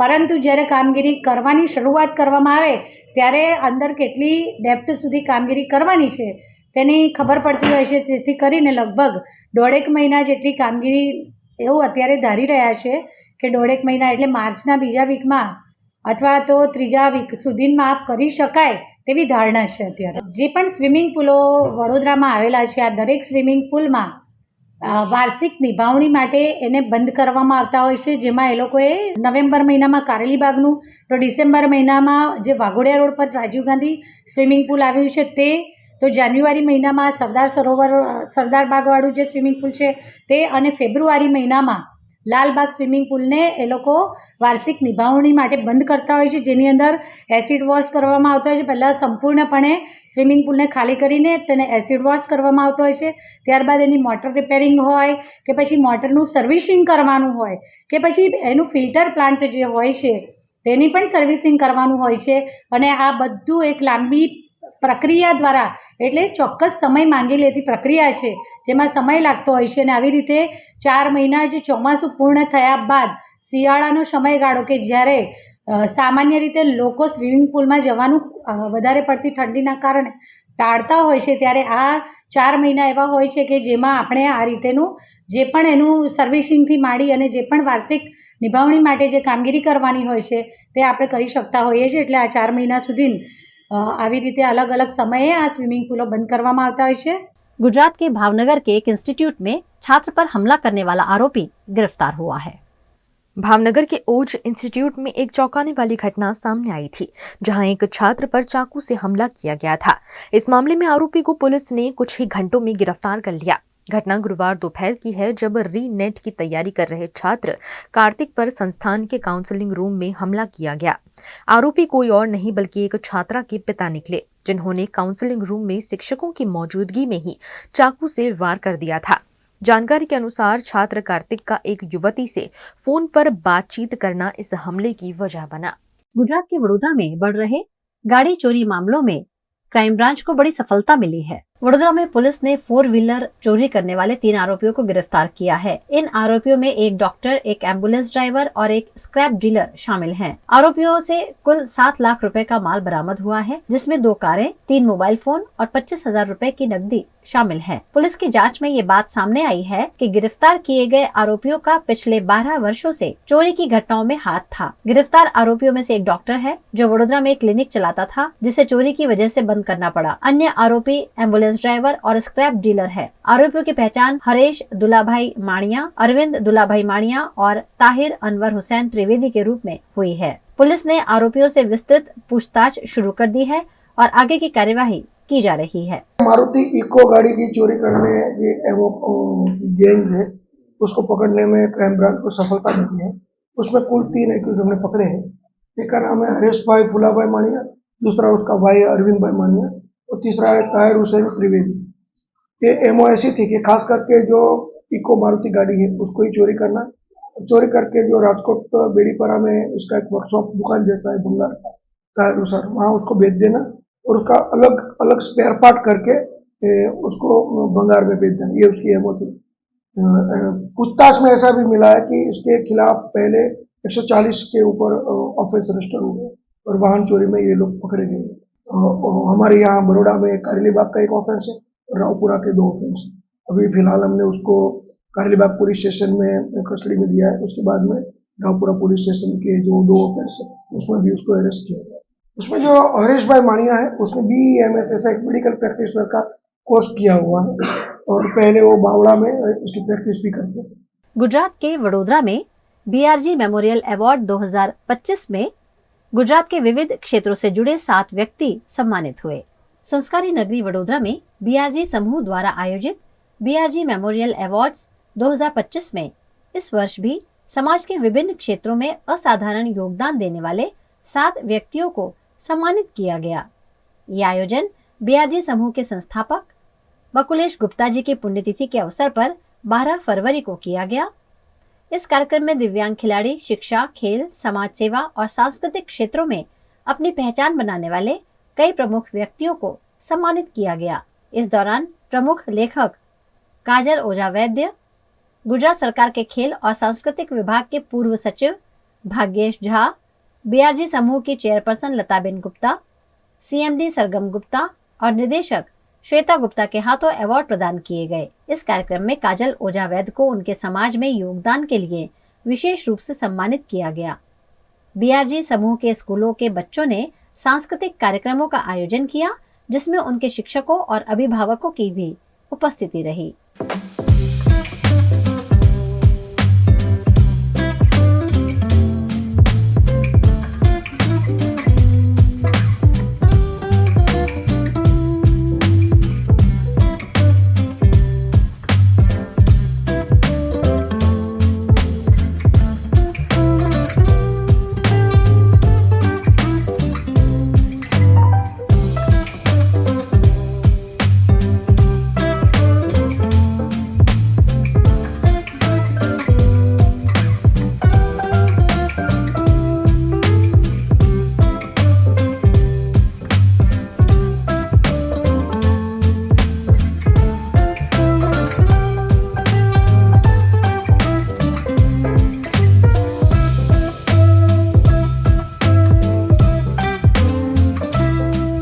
BRG ગ્રુપના સંસ્થાપક એવા અમારા સૌના વડીલ અને મારા પિતા શ્રી બકુલેશભાઈ ગુપ્તાની આજે 4થી પુણ્યતિથિ છે। આજના દિવસે અમે સૌ તેઓને નમન કરી વંદન કરીએ છીએ। તેઓની પુણ્યતિથિ પર હંમેશા દર વર્ષે અમે એવા કોઈ કાર્યક્રમ કરીએ છીએ કે જે વિષયમાં તેઓને રુચિ હતી। તેઓના કાર્યકાળ દરમિયાન તેઓએ સમાજ માટે, સોસાયટી માટે દરેક ક્ષેત્રમાં અથાગ મહેનત કરી છે। એ ચાહે કલ્ચરલ હોય, સ્પોર્ટ્સ હોય, એજ્યુકેશન હોય, સોશિયલ વેલફેર હોય, એવા કોઈપણ વિષયોમાં શ્રી બકુલેશભાઈ ગુપ્તાએ અથાગ મહેનત કરી છે। દર વર્ષે અમે તેઓની પુણ્યતિથિના દિવસે ફ્રી એજ્યુકેશન, દિવ્યાંગ બાળકોનું ઘડતર, BRG મેમોરિયલ એવોર્ડ્સ કે જે નાગરિકોએ સમાજ માટે સારું કામ કર્યું હોય તેવા નાગરિકોને સિલેક્ટ કરી તેઓને BRG મેમોરિયલ એવોર્ડ્સથી ફેલિસિટેટ કરી તેઓનું પ્રોત્સાહન વધારવું એવું એક અમે અવોર્ડ સેરેમની કરતા હોઈએ છીએ. અને આ વર્ષે BRG મેમોરિયલ એવોર્ડની સાથે સાથે અમે 2 ખ્યાતમાન સ્પીકર્સને અહીંયા ઇન્વાઇટ કર્યા છે, શ્રી ભાગ્યેશભાઈ ઝા અને શ્રીમતી કાજલ ઓઝા. અમારું એવું માનવું છે કે આપણા સ્કૂલના વિદ્યાર્થીઓ, પેરેન્ટ્સ અને ટીચર્સ તેઓને અલગ અલગ વિષયો પર ખૂબ સારી વાતો સાંભળવા મળે તે માટે અમારા બકુલેશભાઈના ખાસ ભાઈ જેવા મિત્ર એવા શ્રી ભાગ્યેશભાઈ અને श्रीमती काजलबेन ओझा ने आज हमें इनवाइट किया है. गुजरात के अमरेली के चलाला में उपचुनाव को लेकर पुलिस स्टेशन में बैठक आयोजित की गई. गुजरात के अमरेली के चलाला में आज सुबह चलाला पुलिस स्टेशन में नगरपालिका चुनाव और मठापुर तालुका पंचायत उपचुनाव के दौरान कानून व्यवस्था बनाए रखने को लेकर एक विशेष बैठक आयोजित की गई. इस बैठक की अध्यक्षता प्रांत अधिकारी जाडेजा और ASP जयवीर गढ़वी ने की. बैठक में PI चावड़ा ने कानून व्यवस्था को लेकर विस्तृत चर्चा की. इस मौके पर विभिन्न राजनीतिक दलों के सदस्य, स्थानीय व्यापारीगण और पत्रकार विशेष रूप से उपस्थित रहे. बैठक में कानून व्यवस्था बनाए रखने के लिए आवश्यक दिशा निर्देश दिए गए. आज रोज चलाला पोलीस स्टेशन खाते शांति समिति અને આગામી નગરપાલિકાની સામાન્ય ચૂંટણીઓ જે 16 તારીખે આવી રહી છે તે અંતર્ગત એક મિટિંગનું આયોજન થયેલું. તેમાં ખાસ ASP સાહેબ ધારી અને PI ચલાલા અને અમે બધા ટીમ મળી અને બધા ઉમેદવારો સાથે ખૂબ સારી રીતે ચૂંટણી યોજાઈ અને ફેર અને ફ્રી ઇલેક્શન થાય અને ખૂબ શાંતિપૂર્ણ માહોલમાં ઇલેક્શન થાય અને આચારસંહિતાનો પૂરેપૂરો અમલ થાય એવા સંજોગોમાં આપણે ચૂંટણી કરીએ એવી બધા લોકોને અપીલ કરવામાં આવી અને બધા ઉમેદવારો અને બધા આગેવાનોએ ખૂબ સારી રીતે અમને સહયોગ આપ્યો અને ખૂબ સરસ રીતે મીટિંગ પૂર્ણ થઈ છે. તો એ માટે અને હું આપની ચેનલના માધ્યમથી લોકોને, ચલાલાની જનતાને હું એક અપીલ કરું છું કે આગામી નગરપાલિકાની ચૂંટણીઓ જે 16 તારીખે આવી રહી છે તેમાં ખૂબ જ એક્ટિવ થઈ અને ભાગ લે અને તમામ મતદારો યોગ્ય પોતાના ગમતા ઉમેદવારોને મતદાન કરે અને આ લોકશાહીના પર્વમાં ભાગીદારી આપે. આજરોજ ચલાલા પોલીસ સ્ટેશન ખાતે ચલાલા નગરપાલિકાની આગામી ચૂંટણી માટે જે કેન્ડિડેટ્સ છે એને સાથે સાથે સમાજના આગેવાનોની આજે એક મિટિંગ રાખવામાં આવેલી હતી, જેનામાં પ્રાંત અધિકારી, ASP ધારી અને પોલીસ જે PI છે એ હાજર રહેલા હતા અને બધા કેન્ડિડેટને શાંતિ અને સુલેહ જાળવી રાખવા માટે, ખોટી અફવાઓમાં ન આવવા માટે અને આચારસંહિતાની તમામ જોગવાઈઓનું પાલન કરવા માટે અને શાંતિપૂર્ણ તરીકે ચૂંટણીની પ્રક્રિયા પૂર્ણ થાય એના માટે ચર્ચા કરવામાં આવી હતી અને એનામાં જે સમાજના લોકો છે અને જે કેન્ડિડેટ છે એમનો પૂરતો સહકાર પણ મળ્યો હતો. गुजरात के गांधीनगर में आयोजित BIMS टेक समिट में वडोदरा के सांसद डॉक्टर हिमांशु जोशी ने शिरकत की. भारत में BIMS टेक के 7 सदस्य देशों की युवा प्रतिनिधियों की एक विशेष समिट का आयोजन किया गया. इस समिट का थीम था use as a bridge for BIMS tech exchange, जिसमें 70 युवा सांसदों और प्रतिनिधियों ने अपने विचारों का आदान प्रदान किया. समिट का उद्घाटन केंद्रीय मंत्री मनसुख मांडविया ने किया, जबकि राज्य के मुख्यमंत्री भूपेंद्र पटेल भी समिट में उपस्थित रहे और अपने विचार साझा किए. भारत सरकारना युवा रमतगमत तथा विदेश मंत्रालयना संयुक्त उपक्रमे वडाप्रधान मोदीजीना पहलथी पहली બ્રિમ્સટેક યુથ સમિટ જેનું આયોજન કરવામાં આવી રહ્યું છે અને એના ભારતના પ્રતિનિધિ મંડળ તરીકે મને નેતૃત્વ આપવામાં આવ્યું છે. ત્યારે હું માનનીય વડાપ્રધાન શ્રી, માનનીય રમતગમત અને યુવા મંત્રાલય શ્રી, માનનીય વિદેશ મંત્રીશ્રીનો ખૂબ ખૂબ આભાર માનું છું.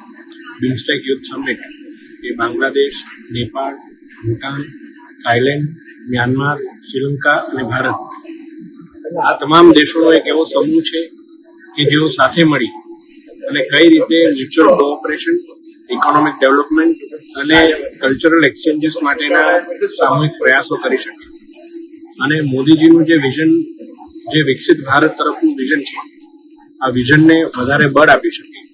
અત્યારે આપણે જોઈ રહ્યા છે કે ભારતની આજુબાજુના દેશોની અંદર જે પ્રકારની પરિસ્થિતિનું નિર્માણ થઈ રહ્યું છે, આ પરિસ્થિતિની અંદર ભારત એક એશિયાના લીડર તરીકે ઉભરી આવે એ માટેના આ પ્રયાસો ભારત સરકાર દ્વારા કરવામાં આવી રહ્યા છે. ત્યારે 3 દિવસ મહાત્મા મંદિર ખાતે આ સમિટની અંદર 8 દેશોના વિવિધ ડેલિગેટ્સ, યુવા સાંસદશ્રીઓ, મંત્રીશ્રીઓ ભાગ લે છે અને 3 દિવસ સુધી વિવિધ વિષયો પર ચર્ચા. गुजरात के करजन नगर पालिका चुनाव में बीजेपी जिला अध्यक्ष के बयान पर विवाद हुआ है. गुजरात के करजन नगर पालिका चुनाव के दौरान बीजेपी के जिला अध्यक्ष सतीश पटेल द्वारा खुले मंच में दिए गए धमकी भरे बयान पर विवाद खड़ा हो गया है। इस मामले को लेकर करजन मूल निवासी एकता मंच ने प्रांत अधिकारी को ज्ञापन सौंपा है। मंच के पदाधिकारियों ने आरोप लगाया कि लोकतांत्रिक प्रक्रिया को बदनाम करने और मतदाताओं को धमकाने जैसी गंभीर बातों को नजरअंदाज नहीं किया जा सकता। इस विवादित बयान के बाद जिले की राजनीति गर्मा गई है और सतीश पटेल के बयान की निंदा की जा रही है। નગરપાલિકાની હાલમાં ચૂંટણી ચાલી રહી છે। ભારતીય બંધારણ પ્રમાણે દરેક પક્ષને પોતાનો પ્રચાર કરવાનો અધિકાર છે, પરંતુ એ પક્ષના હોદ્દેદાર જવાબદાર વ્યક્તિએ કઈ રીતે બોલવું, કઈ રીતે પ્રચાર કરવો એ શીખવું જોઈએ। કારણ કે ગત રોજ રવિવારના રોજ વોર્ડ નંબર 7ની અંદર ભારતીય જનતા પાર્ટીના જિલ્લાના પ્રમુખ સતીશભાઈ પટેલ તથા શહેર પ્રમુખ વિજય શાહ જેઓએ મતદારોને ધાકધમકી આપી છે, મતદારોને ડરાવવાનો પ્રયાસ કર્યો છે અને કે જો ભાજપને મત નહીં આપે તો તમારા ઘર તોડી નાખીશું। તો એ હોદ્દેદારને કઈ રીતે અધિકાર મળે કે જાહેરની અંદર આવા બેફામ વાણી વિલાસ કરે એ તદ્દન ખોટું છે। લોકશાહીની હત્યા છે અને આ દેશ બંધારણના મારફતે ચાલે છે, કોઈ પાર્ટીના મારફતથી ચાલતો નથી। એટલે મારે આજ રોજ રાજ્યના મુખ્યમંત્રીશ્રી તથા રાજ્ય ચૂંટણી પંચને બાય આરપીડીના માધ્યમથી લેખિત રજૂઆત કરી છે અને આજે પ્રાંત સાહેબને પણ આવેદનપત્ર પાઠવ્યું છે અને મારી માગણી છે કે આ બંને નેતા વિરુદ્ધ કડકમાં કડક કાર્યવાહી કરવામાં આવે, જેથી ફરી કોઈ પણ રાજકીય પક્ષના માણસો આવી અભદ્ર વિવાદિત ટિપ્પણી ના કરે, એવી મારી રજૂઆત છે। आज गुजरात के महसाणा के जीरा मार्केट में मंदी का माहौल देखा जा रहा है। गुजरात के महसाणा के जीरा बाजार में इस साल मंदी का असर दिखने लगा है। पिछले साल की तुलना में इस साल जीरे की कीमतों में 1200 रुपए तक की गिरावट आने की संभावना जताई जा रही है। वर्तमान में जीरा बाजार 3600 से 4000 रुपए के आसपास चल रहा है और अनुमान है कि ये गिरकर 3200 रुपए तक पहुंच सकता है। जीरा बाजार की मंदी का एक प्रमुख कारण कैरी फॉरवर्ड माल का होना है, जिसमें 30 लाख बोरी का माल बाजार में उपलब्ध है। इसके अलावा डोमेस्टिक और अंतर्राष्ट्रीय बाजारों में भी बिक्री घटने का अनुमान है। पिछले साल जीरे की 1.10 लाख बोरी उत्पादन हुई थी, जिसमें से 80 लाख का उपयोग हुआ था। इस साल 85 लाख बोरी के उत्पादन का अनुमान है, लेकिन 20% की कमी होने की संभावना है। फरवरी महीने में जीरे की कीमतें 3600 रुपए तक गिर चुकी हैं। अंदाज ગણતરી મૂકવામાં આવે તો 1 કરોડ ને 10 લાખ બોરી જેવું ઉત્પાદનની ધારણા મુકાઈ અને એની ખપત એક્સપોર્ટમાં ચાલુ વર્ષે 45 લાખ બોરી એક્સપોર્ટ થવાનો અંદાજ મુકાયો છે અને ડોમેસ્ટિક ડિમાન્ડ લગભગ 35 લાખ બોરી ગણવામાં આવે છે। આમ 80 લાખ બોરી જેવી ખપત પણ સામે 2024 દરમિયાન થઈ છે, જે 15-25 કેરી ફોરવર્ડ ગણવામાં આવે તો લગભગ 30 લાખ બોરી કેરી ફોરવર્ડ રહેવાનો અંદાજ છે, જે ખેડૂતો અને વેપારીઓ જોડે આ સ્ટોક કેરી ફોરવર્ડ થતો હોય છે।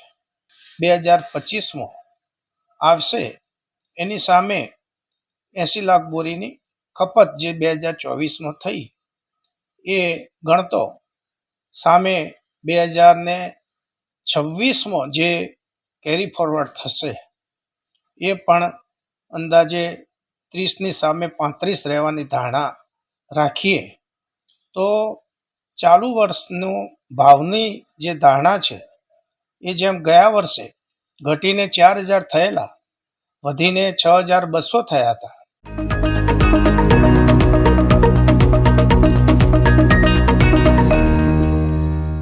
वडोदरा की एमएस यूनिवर्सिटी के फैकल्टी ऑफ परफॉर्मिंग आर्ट्स के तबला विभाग द्वारा फर्रुखाबाद घराने की परंपराएं और विशेषताएं विषय पर एक एक्स्ट्रा म्यूरल लेक्चर और संगीतमय कार्यक्रम का आयोजन किया गया। इस विशेष अवसर पर उस्ताद साबिर खान और उनके पुत्र आरिफ खान ने अपनी प्रस्तुति से दर्शकों को मंत्रमुग्ध कर दिया। कार्यक्रम में फर्रुखाबाद घराने की समृद्ध परंपराओं, उसकी विशिष्ट ताल प्रणाली और तकनीक पहलुओं पर विस्तार से चर्चा की गई। इस आयोजन में संगीत प्रेमियों, छात्रों और शिक्षकों ने बड़ी संख्या में भाग लिया और भारतीय शास्त्रीय संगीत की इस अनमोल विरासत से परिचित होने का अवसर प्राप्त किया। इस कार्यक्रम में उस्ताद साबिर खान और उनके बेटे आरिफ खान ने मजमुआ की प्रस्तुति दी। फर्रुखाबाद घराने के बारे में बात करते हुए उस्ताद साबिर खान ने बताया कि दिल्ली, अजराड़ा, लखनऊ, बनारस, पंजाब और फर्रुखाबाद जैसे 6 घराने में संगीत का विकास हुआ है, जिसमें फर्रुखाबाद घराने की खासियत के बारे में बात की गई और इस मौके पर संगीत प्रेमी बड़ी संख्या में मौजूद रहे।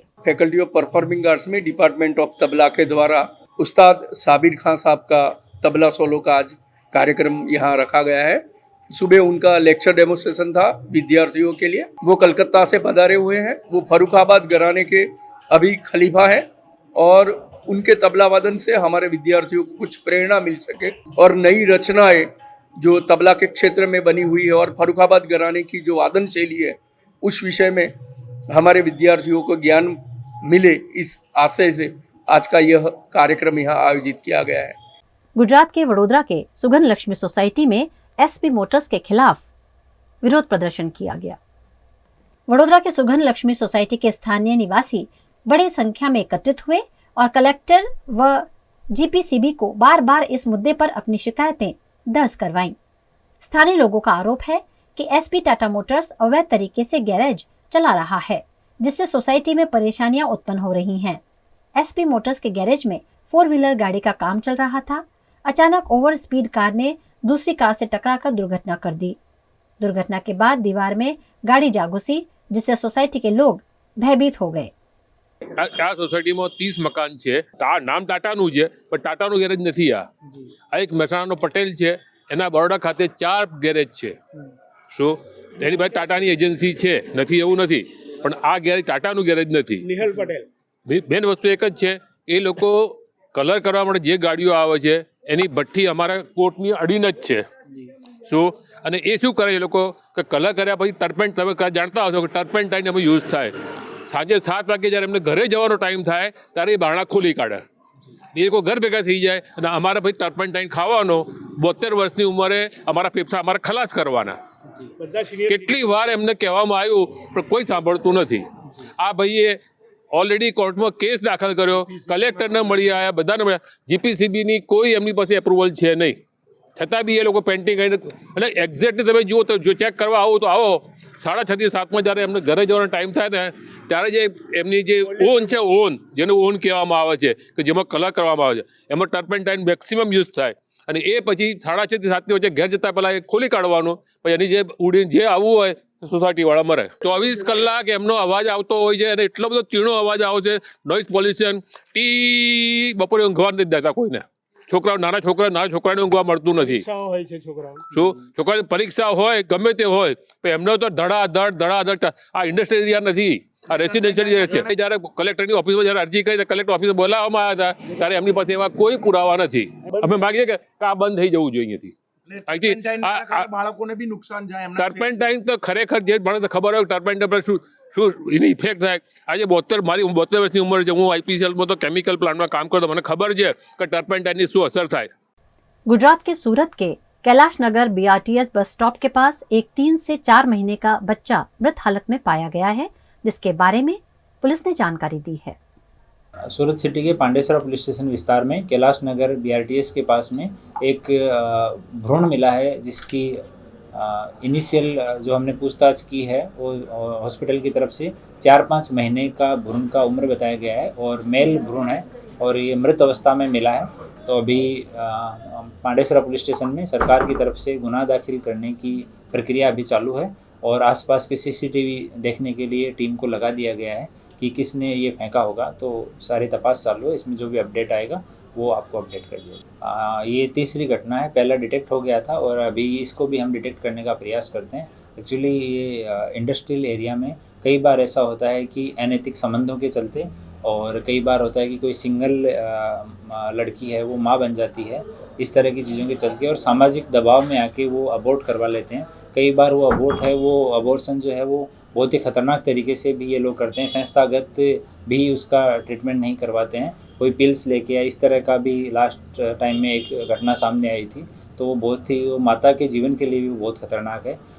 ये एक्चुअली थोड़ा सा हम लोग आरोग्य विभाग, कुछ NGOs, इनके भी हम सपोर्ट लेके और हमने पांडेसरा, खटोदरा इन विस्तार में हमने अवेयरनेस के लिए भी कार्यक्रम अभी चालू किए हैं हमारी सी टीम की मदद से। तो उन पे भी हम काम कर रहे हैं और इस तरह का जो ये है ये तो गंभीर गुनाह है, इसमें जो भी इन्वॉल्व रहेंगे उनके खिलाफ तो स्ट्रिक्ट एक्शन लिया जाएगा।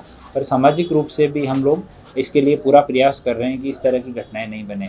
और इस तरह की जो MTP के जो किट हैं, जो मेडिकल टर्मिनेशन ऑफ प्रेगनेंसी के किट सेल होते हैं, उन पे भी हम लोग कंटिन्यू डिकोय ट्राई कर रहे हैं। तो अगर कोई मेडिकल की शॉप की या किसी डॉक्टर का उसका भी इन्वॉल्वमेंट मिलेगा तो उन लोगों के खिलाफ भी स्ट्रिक्ट एक्शन लिया जाएगा।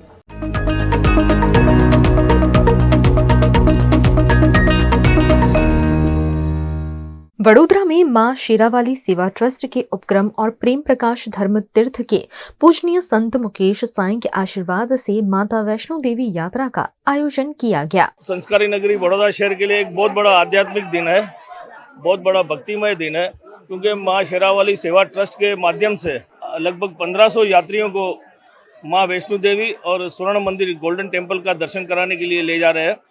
इस ट्रेन में ऐसा माहौल है जैसे घर में ही बैठे हैं, पूरा कंफर्म सीट, स्लीपर सीट के साथ उनका चाय, नाश्ता, खाना, दोपहर का लंच के बाद शाम का नाश्ता और रात का डिनर, उसके साथ पूरा उनका पानी की व्यवस्था के साथ कंप्लीट घर जैसा वातावरण जैसा यात्रा का आयोजन किया है। कोई भी तकलीफ हो तो उनके लिए मेडिकल सुविधा भी है। पूरा यात्रा जो 6 दिन का है उसमें पूरा अंदर सत्संग, भक्तिमय संगीत, उनके साथ हर स्टेशन पे नाचना, माताजी के भजन, वो भी पूरा आयोजन किया है। ये बरसों से इनका ये कार्य चल रहा है और आज ये ट्रेन निकल रही है बहुत अच्छे एक माहौल में। सब आप देखो कि खुशी से सब यात्री एक अच्छी यात्रा करने के लिए जा रहे हैं। जैसे भाई ने बताया कि सीनियर सिटीजन इसमें 1500 में लगभग 600 से 700 ऐसे हैं जो मोर देन 60 ईयर्स के हैं, उनको भी बहुत अच्छी तरह से पूरी सुविधा के साथ उनको बिठाया है। उनको पूरी व्यवस्था के साथ ये यात्रा संपूर्ण निर्विघ्न पार हो, ऐसा हमने पूरा आयोजन किया है। और सब यात्रियों के आशीर्वाद और पूरे बड़ौदा संस्कारी नगर का जो अपनी शुभेच्छा है, तो हमारा ये कार्य संपूर्ण सफल हो, ये माता जी से हम प्रार्थना भी करते हैं और ये सब यात्रा करके अच्छी तरह से रिटर्न हो और अपने बाल बच्चों के साथ खुशमय और आनंद में रहे, ऐसी हमारी भावना है। हर साल की तरह इस वर्ष भी मां शेरावाली सेवा ट्रस्ट के ट्रस्टी कल्पेश खेमचंदानी, जयेश उकरानी और शंकर खेमचंदानी द्वारा श्रद्धालु यात्रियों के लिए माता वैष्णो देवी और अमृतसर के स्वर्ण मंदिर की यात्रा का आयोजन किया गया। इस यात्रा के तहत प्रतापनगर रेलवे स्टेशन से करीब 1500 श्रद्धालुओं के साथ विशेष ट्रेन को रवाना किया गया। यात्रा में वरिष्ठ नागरिकों के लिए विशेष सुविधाएं दी गई, जिसमें लोअर बर्थ की प्राथमिकता शामिल थी। ये हमारी माँ शेरावाली सेवा ट्रस्ट है जो बड़ौदा से पिछले 7 वर्ष से ये यात्रा करवाती है और हम यहाँ से बड़ौदा से अमृतसर माता वैष्णो देवी के वहाँ जा रहे हैं। हमारा यहाँ पर जो है अमृतसर से 1 दिन अमृतसर है और 3 दिन माता वैष्णो देवी में है। रेलवे में अभी तो हमने यहाँ से सूखा नाश्ता सब बना दिया है जो यात्रियों को हम प्रोवाइड करने वाले हैं। डॉक्टर की सेवा भी है हमारे में। हर साल की तरह इस साल भी वडोदरा के संस्कारी नगरी से 1500 यात्रियों के साथ अमृतसर गोल्डन टेम्पल एवं माता वैष्णो देवी की यात्रा के लिए वरिष्ठ नागरिक जो भी ज़्यादा से ज़्यादा सीनियर सिटीजन हैं उनको प्रथम व्यवस्था देकर और उनको व्यवस्थित नीचे लोअर बर्थ देकर ये यात्रा के अंदर उनको समाविष्ट किया गया है। हमारा यह कार्य करने का मेन उद्देश्य यह है जो माँ के दरबार में नहीं जा सकते हैं उनको ये माँ शेरावाली सेवा ट्रस्ट के माध्यम के द्वारा हम सभी की यात्रा निर्विघ्न और एक श्रवण कुमार बनकर करें, ऐसी हमारी पूरे समिति की ओर से भावना है। गुजरात के सूरत के कापोद्रा पुलिस ने 2 लुटेरों को गिरफ्तार किया है। सूरत के कापोद्रा इलाके में पुलिस ने 2 लुटेरों को गिरफ्तार कर लिया है। ये दोनों आरोपी कामरेज से नाना वराछा के बीच ऑटो रिक्शा में सवार हुए और चालक को चाकू दिखाकर लूट की वारदात को अंजाम दिया। लुटेरों ने रिक्शा, मोबाइल और नगद रुपए लूट लिए और मौके से फरार हो गए। पुलिस जांच में सामने आया कि दोनों आरोपी नशे में थे और पेशेवर अपराधी हैं। घटना के बाद आरोपी फरार हो गए थे, लेकिन खुलेआम झगड़ा करने के दौरान पुलिस के हत्थे चढ़ गए। पुलिस ने दोनों आरोपियों को गिरफ्तार कर लिया और लूटी गई रिक्शा को भी बरामद कर लिया।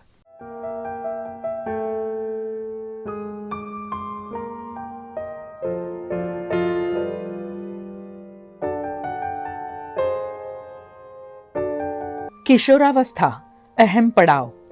पहल बेहतर कल की ओर वीएनएम फाउंडेशन के नगर प्राथमिक शिक्षण समिति मां भारती प्राथमिक शाला में चल रहे प्रोजेक्ट का इस सप्ताह का विषय था, जिसमें किशोरावस्था में होते अनुभव और शारीरिक एवं भावनात्मक बदलाव पर समझाया गया।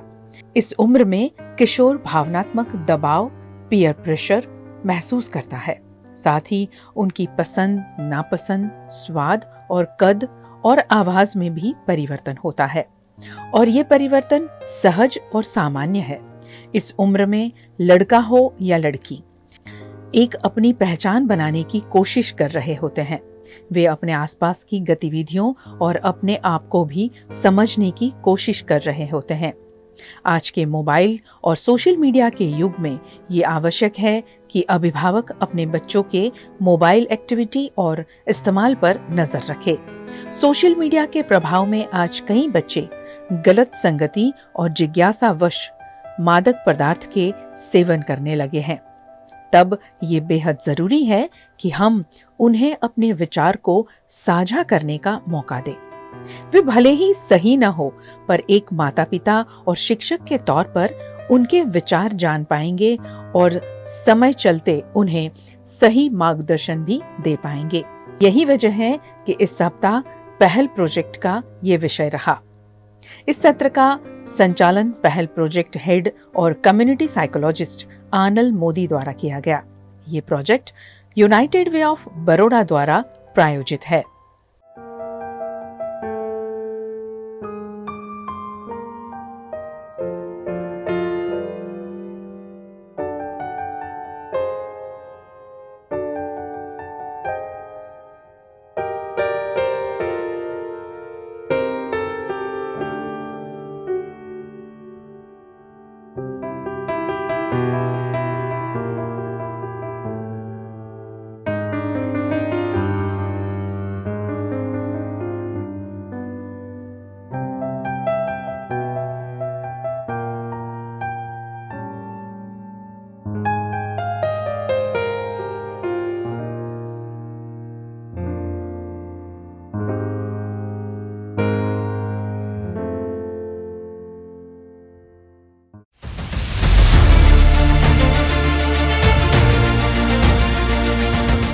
नमस्कार, मैं हूं मयूरिका और वीएनएम टीवी पर आप मेरे साथ देख रहे हैं मुद्दे की बात। मुद्दे की बात में आज फिर एक बार ऐसा मुद्दा उठाते हैं जो हर एक को आजकल बहुत ज्यादा अफेक्ट करता है।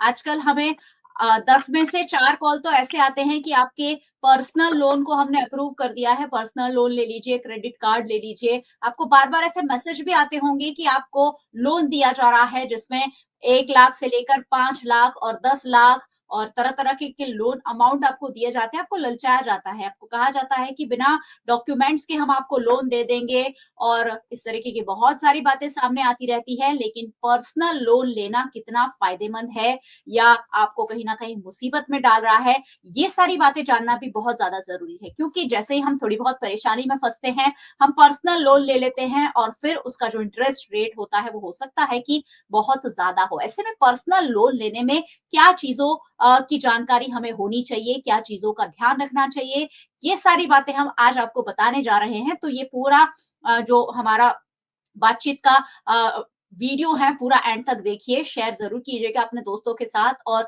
बात करने के लिए तो खास चार्टर्ड अकाउंटेंट हमने हमारे साथ जुड़े हैं, क्योंकि एक्सपर्ट के साथ ही हम आपको पूरी डिटेल पहुंचाते हैं ताकि आप ऑथेंटिक रूप से सारी जानकारी प्राप्त कर सके। हमारे साथ सूरत से चार्टर्ड अकाउंटेंट मुकेश ठक्कर जी जुड़े हैं। मुकेश जी, चर्चा में आपका स्वागत है। Thank you ma'am, thank you. और हमारे साथ सूरत से ही चार्टर्ड अकाउंटेंट महावीर धारीवाल जुड़े हैं। धारीवाल जी, आपका भी बहुत बहुत स्वागत है। बहुत बहुत धन्यवाद कार्यक्रम में आमंत्रित करने के लिए। चलिए, सबसे पहले सवाल जो मेरे मन में है वही मैं पूछूंगी कि आखिरकार पर्सनल लोन लेना मुकेश जी फायदेमंद होता है या कहीं ना कहीं नुकसानदायक भी आगे चलकर साबित हो सकता है? मैम, इसमें एक चीज समझनी चाहिए कि भाई कोई भी चीज की दो पहलू होती है, सिक्के की दो कॉइन की दो साइड होती है। तो पर्सनल लेना भी फायदे भी है, नुकसान भी है। तो मैं सबसे पहले तो ये बताऊंगा कि पर्सनल लोन अपनी प्रॉपर जरूरत और इमरजेंसी के टाइम पे ली गई हो तो ये अपने फायदे कारक है। बट वो जो लग्जरी के लिए आजकल मैं देख रहा हूँ बहुत सारे किसी को आईफोन लेना है या कोई और भी लग्जरी चीज लेनी है तो उसके लिए लेना है, मेरे हिसाब से वो नुकसान करता है। तो उसके अलावा और भी चीज है कि पर्सनल लोन लेने से पहले उसकी टर्म्स और कंडीशन वो समझ के ली गई होती है तो वो अच्छी है, बाकी इसमें और भी आगे उसका नुकसान भुगतना पड़ता है। अभी आपने जैसे कि भी लेने चाहिए कि नहीं, तो उसके अब नुकसान एडवांटेज की बात करें पर्सनल लोन में, पर्सनल लोन अपने क्विक और इजीली मिल जाती है, तो सबसे बड़ा उसका फायदा जो है उसके लिए कोई कॉल लेटर की जरूरत नहीं पड़ती है, डॉक्यूमेंट की रिक्वायरमेंट भी बहुत मिनिमम रहती है। इसमें जो इस लेने से आपके जो क्रेडिट जो सिविल स्कोर है वो भी फटाफट इसमें इंप्रूवमेंट होती है। तो ये सब है पर्सनल लोन के फायदे हैं। जैसे नुकसान की बात करें तो पर्सनल लोन में नुकसान भी बहुत सारे हैं, जैसे उसका rate of interest, personal loan का रेट ऑफ इंटरेस्ट जो है 11% से लेके 36% तक रहता है, जो बहुत हाई है। इसके अलावा प्रोसेसिंग फी रहती है जो 1% से लेके 3% रहती है, वो भी बहुत हाई है। इसके अलावा प्रीपेमेंट रहता है 2 से 5%, जो आप जल्दी लोन देने जाओगे तो ये 2 से 5% रीपेमेंट चार्जेस होते हैं। तो ये सब डिसएडवांटेज है। तो पर्सनल लोन का मैं ये बोलूंगा कि फायदा भी है नुकसान भी है, आप उसकी टर्म्स कंडीशन समझ के ले रहे हो, उसको क्या यूज कर रहे हो, उसके ऊपर आपका डिपेंड रहता है कि वो आपको लेनी चाहिए या नहीं। जी, तो पर्सनल लोन आपको लेने के लिए बहुत सारे ललचाते हुए एडवर्टाइजमेंट आपके सोशल मीडिया पर भी आते रहेंगे, आपके नंबर पर आते रहेंगे, टेक्स्ट मैसेज, व्हाट्सएप मैसेज, लेकिन उसके टर्म्स और कंडीशन जो छोटे-छोटे अक्षरों में लिखा होता है स्टार करके, उसे जानना और समझना बहुत ज्यादा जरूरी है। चलिए पर्सनल लोन के बारे में ही थोड़ी सी और जानकारी हम ले लेते हैं। महावीर जी हमारे साथ जुड़े हैं, सूरत से चार्टर्ड अकाउंटेंट है। सर फिलहाल कितने ऐसे बैंक है जो एनबीएफसी रजिस्टर्ड हैं और आने वाले दिनों में या आने वाले सालों में ये जो पर्सनल लोन का जो पूरा मार्केट है उसकी ग्रोथ को आप कैसे देखते हैं? देखिए, फिलहाल में पर्सनल लोन जो देने की जवाबदारी है बैंकों के पास में है और एनबीएफसी बहुत सारी कंपनीज हैं वो पर्सनल लोन देती है। फिलहाल मार्केट में 90 प्रकार की बैंकें रजिस्टर्ड है जो डिपॉजिट एक्सेप्ट करके सामने पर्सनल लोन और कमर्शियल प्रोडक्ट्स अपने डिस्ट्रीब्यूट करती है। इसके अलावा लगभग 9400 लगभग 9400 एनबीएफसी रजिस्टर्ड है जो डिपॉजिट एक्सेप्ट किए बिना ही आगे लोन्स एंड एडवांस करके अपने पर्सनल लोन के जरिए अपनी कमाई का साधन ढूंढते हैं। तो फिलहाल मार्केट में स्थिति अगर देखेंगे तो बहुत सारे एनबीएफसी पिछले काफी वर्षों में नए रजिस्टर्ड हुए हैं, आरबीआई के साथ पंजीकृत हुए हैं। और सबसे महत्वपूर्ण बात यह कि इन सभी एनबीएफसी में मेजरली पर्सनल लोन की तरफ बहुत ज्यादा फोकस किया है। जैसा ही आपने सबसे पहले बात की कि हम नियमित रूप से 3 से 4 कॉल ऐसे हम पाते हैं कि जिसमें पर्सनल लोन की प्री अप्रूव्ड ऑफर के बारे में जानकारी हमें दी जाती है कि आप सिंपल एक बटन पे क्लिक करिए और आपके 1 लाख रुपए, 2 लाख रुपए, 5 लाख रुपए आपके अकाउंट में 30 मिनट के भीतर आपके खाते में क्रेडिट कर दिए जाएंगे। तो पिछले कुछ वर्षों में हमने देखा है कि पर्सनल लोन के संदर्भ में बहुत अग्रेसिवली मार्केट को कैप्चर किया जा रहा है। इसके साथ ही कई बार मेलाफाइड इंटेंशन से भी कस्टमर को बार बार मैसेज और रिपीटेटिव कॉल के थ्रू उसका इंटेंशन चेंज करने का प्रयास किया जा रहा है। कई बार व्यक्ति की जरूरत नहीं होती बट एक ही कॉल को अगर बार बार किया जाए तो उसका इंटेंशन भी चेंज होने का प्रयास इन एनबीएफसी के द्वारा किया गया है। अभी जैसा कि आपने बात की कि पिछले कुछ वर्षों में कितनी ग्रोथ है, तो उसके कुछ नंबर्स मैं आपके सामने रखता हूं कि अगर पर्सनल लोन की बात करें जिसमें क्रेडिट कार्ड शामिल नहीं है, तो 2022 दिसंबर के जो आंकड़े बताते हैं इसमें लगभग 11 लाख करोड़ रुपए के लोन का आउटस्टैंडिंग पोर्टफोलियो था। ये 2022 दिसंबर का पोर्टफोलियो 2023 में बढ़ के 13.5 लाख करोड़ का हो गया। अगर रफली परसेंटेज वाइज अगर कैलकुलेट किया जाए तो ये 23% की ग्रोथ है, जो बहुत ही सिग्निफिकेंट ग्रोथ है। 2023 से यही जर्नी आगे बढ़ते हुए 2024 दिसंबर तक पहुंचते इसका पोर्टफोलियो लगभग 14,78,000 करोड़ का हो चुका है आज की डेट में। ये भी ईयर ऑन ईयर अगर ग्रोथ की बात की जाए तो ये भी लगभग 9.2% से आगे बढ़ रहा है। और जिस प्रकार से मुकेश भाई ने बताया कि आपको जो प्रलोभन आपको दिए जाते हैं कि तुरंत आपके खाते में पैसे क्रेडिट कर लिए जाएंगे और डॉक्यूमेंटेशन बहुत कम मांगे जाते हैं और मतलब बहुत ही स्पीडी प्रोसेस किया जाता है, तो इसके सामने जो कॉस्ट हमें जो पे करनी रहती है वो हायर इंटरेस्ट रेट का रहता है। तो ओवरऑल जो आपने बात की तो personal loan aggressively market capture किया जा रहा है इन एनबीएफसी के द्वारा, इवन बैंक्स भी करती है, बट फिलहाल काफी समय से हम देख रहे हैं इसको अग्रेसिवली मार्केट में पिच किया जा रहा है। बिल्कुल, अग्रेसिवली मार्केट में प्रमोट तो किया जा रहा है। लोग भी बड़ी आसानी से इसे लेना और बहुत बड़ी तादाद में लोग अब पर्सनल लोन ले रहे हैं क्योंकि आजकल हर कोई कहीं न कहीं फँसा हुआ तो रहता ही है इकोनॉमिकली और छोटी-छोटी अमाउंट जब मिलने लगती है तो लोग बड़ी आसानी से पर्सनल लोन ले लेते हैं। इसमें ऐसे में इनका इंटरेस्ट रेट क्या होता है ये हमने जाना लेकिन अन्य जो लोन होता है मुकेश जी, उनके इंटरेस्ट रेट और पर्सनल लोन के इंटरेस्ट रेट में कितना डिफरेंस देखने मिलता है? कितना अलग है ये दोनों डिफरेंस? इसमें देखिए तो अभी करंट बात करें तो अराउंड होम लोन का जो रेट है जो 8.5 के अराउंड चल रहा है, 8.4 से चालू होता है और जो स्कोर पर डिपेंड रहता है वो जो 9% आसपास तक मैक्सिमम जाता है। बट पर्सनल लोन की बात करें तो जनरली जो बैंक्स है, जो प्राइवेट बैंक्स है, नेशनलाइज बैंक है, वो 10-11% से लेके 15-18% तक रहता है। बट इसी केस में एनबीएफसी के पास आप जाओगे तो एनबीएफसी का जो रेट ऑफ इंटरेस्ट है वो 15% से स्टार्ट हो गए, वो 35-36% तक इसमें जा सकता है। तो ये सिग्निफिकेंटली हाई है जो कंपेयर टू होम लोन है, मॉर्गेज लोन है। मॉर्गेज लोन का भी आप रेट देखोगे तो 10 से 11% रहेगा। ये सब के कंपैरिजन में पर्सनल लोन का रेट बहुत हाई है। जी, यानी करीब-करीब डबल जितना रेट है ऐसे में पर्सनल लोन लेना कितना फ़ायदेमंद है उस पर एक्सपर्ट आज हमसे बात कर रहे हैं। महावीर जी के पास फिर से चलूँगी। महावीर जी जो कॉल्स आते हैं हमारे पास वो टेलीकॉलर जो होते हैं वो फ्लैट ब्याज दर की बात करते हैं। ये फ्लैट ब्याज दर आखिर क्या होता है? मतलब क्या ब्याज दर नहीं लेने वाले हैं? फ्लैट ब्याज दर का क्या डेफिनिशन है? जी, आपने फ्लैट रेट के बारे में बात की।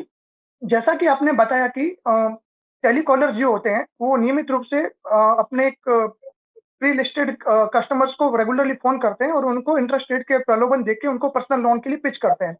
जैसा कि मुकेश भाई ने बताया कि पर्सनल लोन का इंटरेस्ट रेट लगभग 18% से लेके 36% तक जाता है। अगर टेलीकॉलर अगर आपको बोलेगा कि मैं आपको 2 लाख रुपए का पर्सनल लोन दे रहा हूँ और 36% इंटरेस्ट के ऊपर दे रहा हूँ, तो कोई भी एज़ ए लेमैन उस लोन को एक्सेप्ट नहीं करेगा। जो सामान्य आदमी समझता है कि 36% का इंटरेस्ट मतलब ₹3 सैकड़ा बहुत ही ज़्यादा ब्याज होता है। इस चीज़ को ओवरकम करने के लिए इन्होंने एक नया कॉन्सेप्ट निकाला है that is called flat rate. वैसे कोई भी बैंक होती है जो रेट ऑफ इंटरेस्ट चार्ज करती है, वो जो भी लोन का आउटस्टैंडिंग बैलेंस होता है, हमेशा इंटरेस्ट रेट उसी के ऊपर चार्ज किया जाता है। जी। तो अगर एक एग्जांपल के तौर पे अगर मैं आपको समझाने का प्रयास करूँ तो शायद आप अच्छे से समझ पाएँगे कि अगर एक 5 लाख रुपए का लोन अगर आप लेते हैं और अगर उसका इफेक्टिव रेट ऑफ इंटरेस्ट अगर 30% है, तो अगर उसका 18 महीने का अगर ईएमआई आता है तो उसको हर महीने 34,835 रुपए की ईएमआई भरनी रहती है।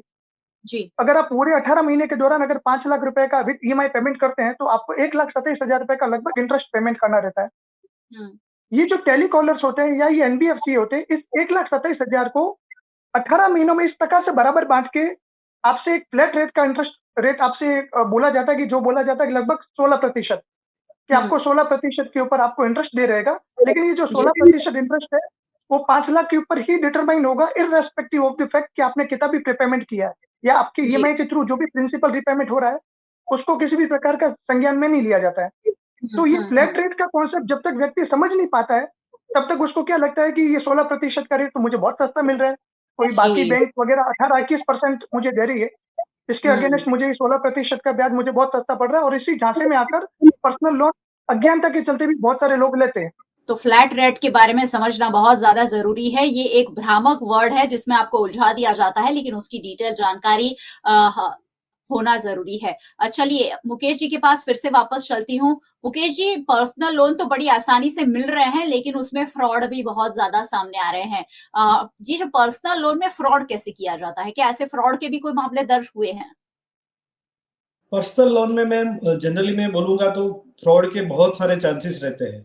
सबसे पहले बात करें कि जो अननोन नंबर से कॉल आता है कि भई आप पर्सनल लोन चाहिए आपको, तो सबसे पहले तो बहुत सारे ऐसे भी केस हैं जिसमें प्रोसेसिंग के नाम पे थोड़ा बहुत अमाउंट 5,000 10,000 तक अमाउंट लेके फिर वो बंदा सामने आता ही नहीं है और उनका नंबर भी स्विच ऑफ हो जाता है।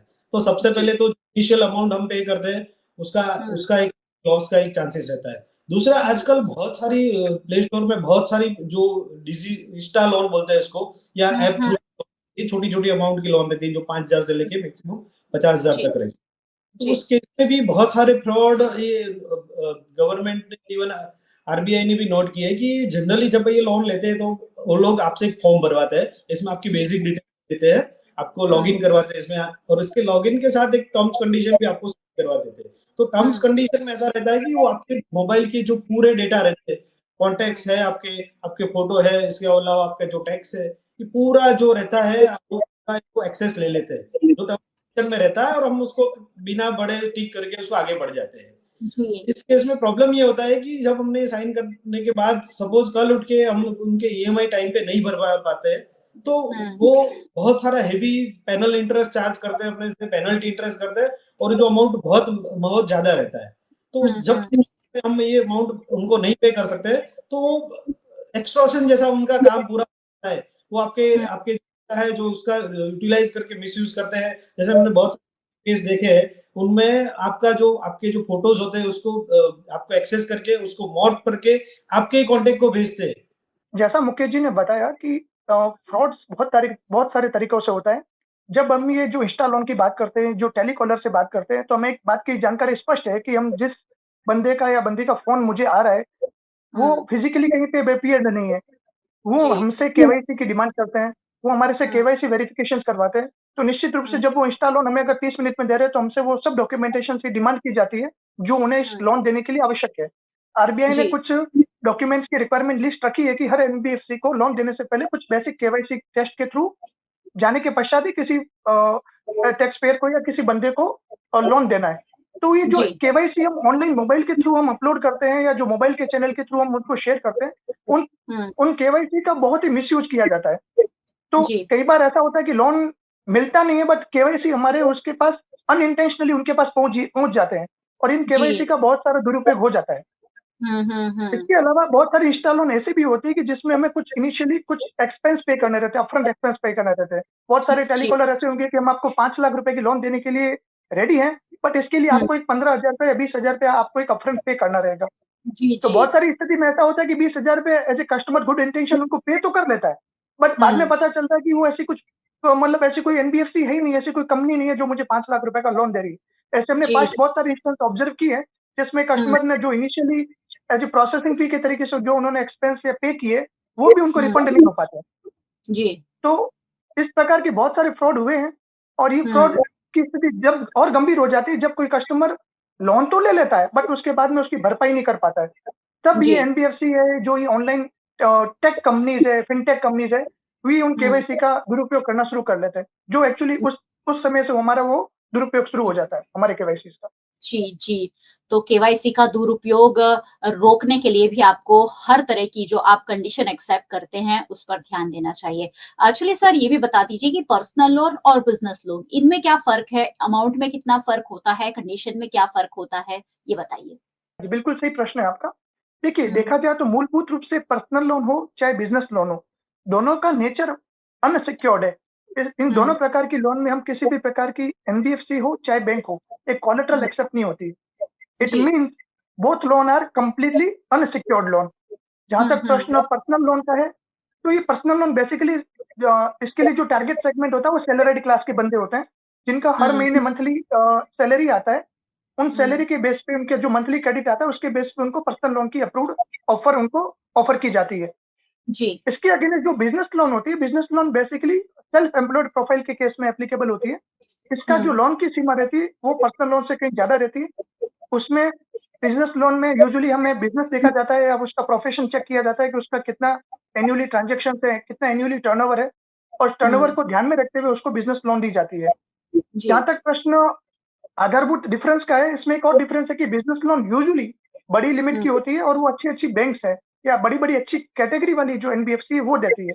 यूजुअली बिजनेस लोन ये जो फिनटेक कंपनी है अगर वो देती भी है तो मतलब उसके गाइडेंस नोट है, जो उनकी गाइडलाइन है वो कम्प्लीटली फॉलो नहीं करते हैं। तो बिजनेस लोन यूजुअली हम अच्छी बैंक से या अच्छी एनबीएफसी जो कैटेगरी के लिए बहुत ही ब्रांडेड कैटेगरी के लिए एनबीएफसी हम उन्हीं से यूजुअली प्रेफर करते हैं। जी, तो पर्सनल लोन और बिजनेस लोन, इसके भी डिफरेंस है, वो हमने महावीर जी से जाने। सर, सरकार क्या कदम उठा रही है? पर्सनल लोन का जो मार्केट बढ़ रहा है, जो फ्रॉड हो रहे हैं, ये सारी चीजों को रोकने के लिए सरकार की ओर से क्या कदम उठाए जा रहे हैं? देखिए, जिस प्रकार से इंटरेस्ट रेट पर्सनल लोन के नाम के जो वसूली की जा रही है, जो चार्ज किए जा रहे हैं, तो 2 प्रकार की चीज होती है। एक तो होता है वेल इन्फॉर्म्ड डिसीजन, एक है विदाउट इन्फॉर्म्ड डिसीजन। जहां तक कस्टमर वेल इन्फॉर्म डिसीजन लेके उसको पता है कि उसको इंटरेस्ट रेट इफेक्टिवली क्या चार्ज हो रहा है, उसको प्रोसेसिंग फी की क्या चार्ज हो रहा है, उसके अगेंस्ट अगर वो ईएमआई नहीं भरता है तो उसके सामने क्या कार्रवाई की जा सकती है। अगर ये सब चीज की जानकारी को ध्यान में रखते हुए अगर वो पर्सनल लोन ले रहा है और उसको एक्सेप्टेबल लग रहा है तो ठीक बात है। बट अगर ये सब इंफॉर्मेशन की जानकारी के बिना अगर वो लोन ले रहा है और उसके जो रिपरकशंस अगर वो उसके पास आते हैं तो ये पर्सनल लोन अपने आप में बहुत ही उसके लिए एक गले की हड्डी बन जाता है। जहाँ तक सरकार का प्रश्न उठाने का प्रश्न है, सरकार का इस संदर्भ में इंटरवेंशन का प्रश्न है, तो सरकार काफी टाइम से आरबीआई के प्लेटफॉर्म के थ्रू, एडवर्टाइजमेंट के थ्रू बता रही है कि ऑनलाइन जो भी फ्रॉड हो रहे हैं, ऑनलाइन जो टेलीकॉलर्स आ रहे हैं, बिना पुष्टि के किसी भी प्रकार के अपने केवाईसी आधारभूत जो मूलभूत डिटेल्स है वो शेयर ना करें। बट हम फिर भी क्या प्रलोभन में आ जाते हैं। ऑनलाइन अगर हमें कोई अप्रूव्ड ऑथोरिटी अप्रूव्ड लोन का अगर मैसेज आता है या कुछ टेली कंफर्मेशन आता है तो हम अपने उस प्रलोभन में आके हम उनसे अपने इंपॉर्टेंट अपने केवाईसी उनके साथ शेयर कर लेते हैं। तो आरबीआई हमेशा उनको बोल रहा है कि अपने केवाईसी किसी भी ऑथेंटिकेट पर्सन के अलावा किसी को शेयर नहीं करें। समय समय पे इसकी जागरूकता बढ़ाई जा रही है। इसके अलावा जहाँ पे भी ऐसे इंस्टेंस आते हैं कि जहाँ पे कस्टमर उसके केवाईसी का दुरुपयोग किया तो उन्होंने सेपरेटली क्राइम सेल बनाया। क्राइम सेल में ये डिजिटल क्राइम के रिलेशन में जो भी प्रक्रियाएं होती है वहाँ पे आप 1903 नंबर पे आप लॉग इन करके उनको आप गवर्नमेंट को इन्फॉर्म कर सकते हैं। गवर्नमेंट जल्दी से जल्दी उनके ऊपर एक्शन लेती है। जहाँ पे भी केवाईसी के दुरुपयोग का मैटर हो, यहाँ पे पैसे की जालसाजी से पैसे वसूल करने की बात आती है तो वहाँ पे आरबीआई निश्चित रूप से इंटरवेंशन करती है और उसको रोकने का प्रयास करती है। कई बार हमने ऐसा भी ऑब्जर्व किया है कि जिस खाते में पैसे अल्टीमेटली गए हैं तो वहाँ के अल्टीमेटली रेसिपिएंट पार्टियां उनके भी अकाउंट फ्रीज करके जो अल्टीमेटली पैसा वापस जिसने ओरिजिनली लोन लिया था उसको पैसा वापस रिसीव करवा के आरबीआई ने उसको वापस पैसे दिलवाए हैं। तो कई बार हमने ऐसे भी ऑब्जर्वेशन की है। जी, पे एक चीज और ऐड करना चाहूंगा मैं कि यहाँ पे जो गवर्नमेंट्स ने ऑलरेडी जो अभी जो बात चल रही है अपनी की ऐप थ्रू लोन, तो गवर्नमेंट ने लास्ट 2021 से 23 के दरमियान 4700 जैसी लैंडिंग ऐप है उसको वहां पे रिमूव किया है इंडियन गवर्नमेंट ने और आरबीआई ने मिलकर 4700 जितनी जो सब लोन्स के लिए जो एप्लीकेशन है उसको रिमूव किया है प्ले स्टोर से। इसके अलावा ऑलरेडी एक लॉ प्रपोज कर रही है जिसमें ये जो पेनल जो है ये जो 10 करोड़ तक का पेनल्टी फाइन की और 7 साल की जेल उसमें हो सकती है। तो ऑलरेडी ये लॉ प्रपोज कर रहे हैं। इवन आरबीआई ने भी आप लास्ट पॉलिसी मीटिंग देखोगे तो ये जो पर्सनल लोन है और उसके रिगार्डिंग जो भी ये फ्रॉड हो रहे हैं तो उसके अगेंस्ट उन्होंने वार्न किया है और एक स्पेसिफिक डोमेन बैंक्स के लिए अलग से .com है .in है तो ये जो बैंक के लिए अलग से डोमेन प्रोवाइड करेंगे जिससे लोग आइडेंटिफाई कर सकते हैं कि भाई ये पर्टिकुलर जो कोई बैंक की है या कोई थर्ड पार्टी है। तो ये बहुत सारे स्टेप गवर्नमेंट भी अपने साइड से ले रही है जिससे कि मिनिमम ऐसे फ्रॉड हो। जी बिल्कुल, फ्रॉड रोकने की जरूरत है और इसलिए सरकार भी कदम उठा रही है। मुकेश जी, एक आखिरी और सवाल मैं आपसे कर लेती हूँ कि जिस तरह से पर्सनल लोन का मार्केट बढ़ता जा रहा है, क्या सामाजिक प्रभाव देखते हैं इसके, समाज पर इसका क्या असर पड़ सकता है?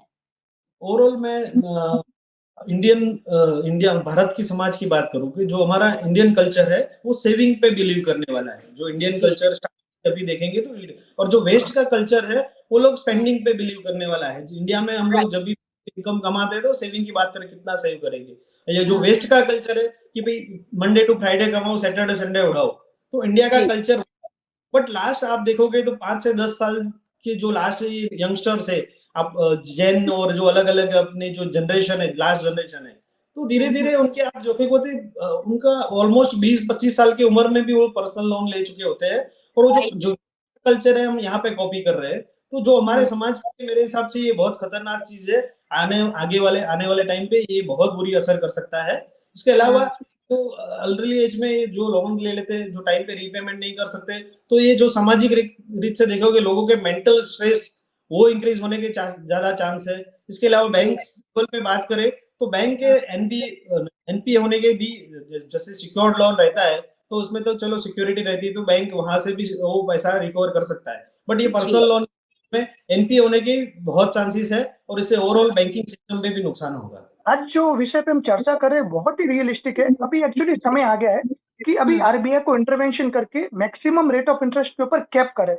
अभी ऐसा हो रहा है कि रेट ऑफ इंटरेस्ट के ऊपर बिल्कुल आर्बिट्रेजली कोई भी कुछ भी रेट बैंक चार्ज कर सकता है और कस्टमर इंटेंशनली चाहे अनइंटेंशनली उसको वो रेट पे करना ही पड़ रहा है।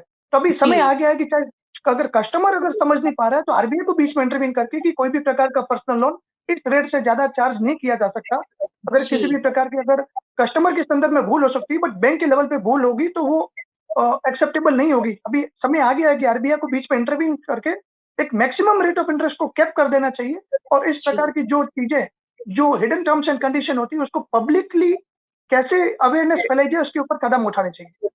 ये एक बहुत बड़ी बात है जो आप कह रहे हैं महावीर जी कि पर्सनल लोन का मार्केट अब इतना ज्यादा खुल गया है कि हर एक आम आदमी जो शायद बहुत ज्यादा यूज टू नहीं है टेक्नोलॉजी के, लेकिन स्मार्टफोन सबके पास है, तो बैठे बैठे स्टूडेंट्स लोन ले लेते हैं, बैठे बैठे यंगस्टर्स जो हैं अपने अपने मौज शौक के लिए लोन ले रहे हैं और आखिरकार ये सारी चीजें स्ट्रेस में तब्दील हो सकती है जैसे मुकेश जी ने कहा। तो ये एक सामाजिक प्रभाव बहुत बड़ा दिखाई पड़ रहा है और मुझे लग रहा है कि ये हमें हमारी पूरी पीढ़ी को कहीं ना कहीं गलत दिशा में ले जा रहा है। इजी मनी जो हम सबको मिल रहा है वो कल उठकर हम सब पर भारी पड़ सकता है क्योंकि उतने ज्यादा इंटरेस्ट रेट से ये सारे पर्सनल लोन और अलग अलग लोन हमें मिल रहे हैं। बहुत बहुत शुक्रिया आप दोनों एक्सपर्ट का हमारे साथ जुड़ने के लिए और इम्पोर्टेंट जो लोगों के लिए समाज के लिए जानना जरूरी है ऐसे मुद्दे पर हमसे बातचीत के लिए बहुत बहुत शुक्रिया।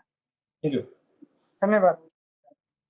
और बहुत बहुत शुक्रिया सारे व्यूअर्स का। वैसे व्यूअर्स को क्यों नहीं जुड़ना चाहिए, आप मानते हैं ना कि ये जानकारी आपके लिए जरूरी थी, तो वीएनएम टीवी पर हम इसी तरीके की बातों को आपके लिए लेकर आते हैं जो आपके लिए जानना बेहद जरूरी होता है। वीएनएम टीवी को आप यूट्यूब चैनल पर देख रहे हैं, अगर चैनल पर नए आए हैं तो सब्सक्राइब किए बिना बिल्कुल मत जाइएगा क्योंकि यहाँ वो मुद्दे चर्चा में लिए जाते हैं जिसकी जानकारी आपके लिए ऑथेंटिक रूप से होना जरूरी है। आप हमें फेसबुक पर देख रहे हैं, शेयर जरूर कीजिए। रील हम बहुत सारी शेयर करते हैं लेकिन ये जो जानकारी है वो सभी तक पहुंचाना ज्यादा जरूरी है। आप हमें ओटीटी प्लेटफॉर्म्स पर देख रहे हैं, डेली हंट, वोडाफोन टीवी, जियो टीवी और जियो टीवी फाइबर 498 नंबर के चैनल पर वीएनएम टीवी को 24 घंटे लगातार देखा जा सकता है। देखते रहिए वीएनएम, जुड़े रहिए वीएनएम के साथ। नमस्कार।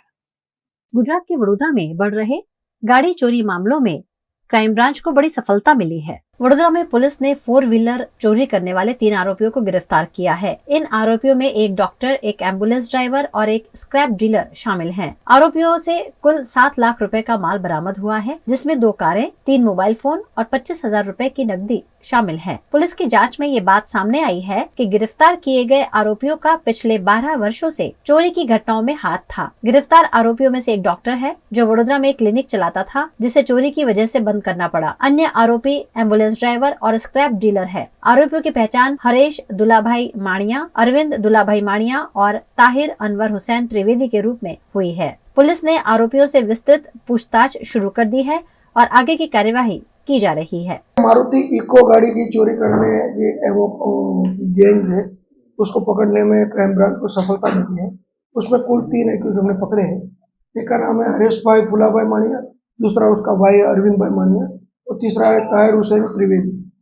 ये एमओ ऐसी थी कि खास करके जो इको मारुति गाड़ी है उसको ही चोरी करना, चोरी करके जो राजकोट बेड़ीपरा में उसका एक वर्कशॉप दुकान जैसा है भंगार का ताहिर हुसैन, वहाँ उसको बेच देना और उसका अलग अलग स्पेयर पार्ट करके उसको भंगार में बेच देना, ये उसकी एमओ थी। पूछताछ में ऐसा भी मिला है कि इसके खिलाफ पहले 140 के ऊपर ऑफेंस रजिस्टर हुए और वाहन चोरी में ये लोग पकड़े गए। हमारे यहाँ बड़ौदा में कारेलीबाग का एक ऑफेंस है और रावपुरा के 2 ऑफेंस।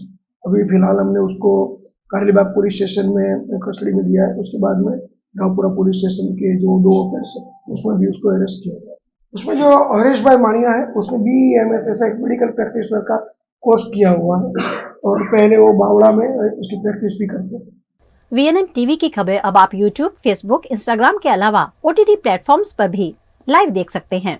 डेली हंट, जियो टीवी, वोडाफोन टीवी पर 24 घंटे वीएनएम टीवी आपके लिए उपलब्ध है, तो देखते रहिए VNM TV. VNM news room से आज बस इतना ही। कल फिर मुलाकात होगी, तब तक के लिए इजाजत दीजिए। नमस्कार।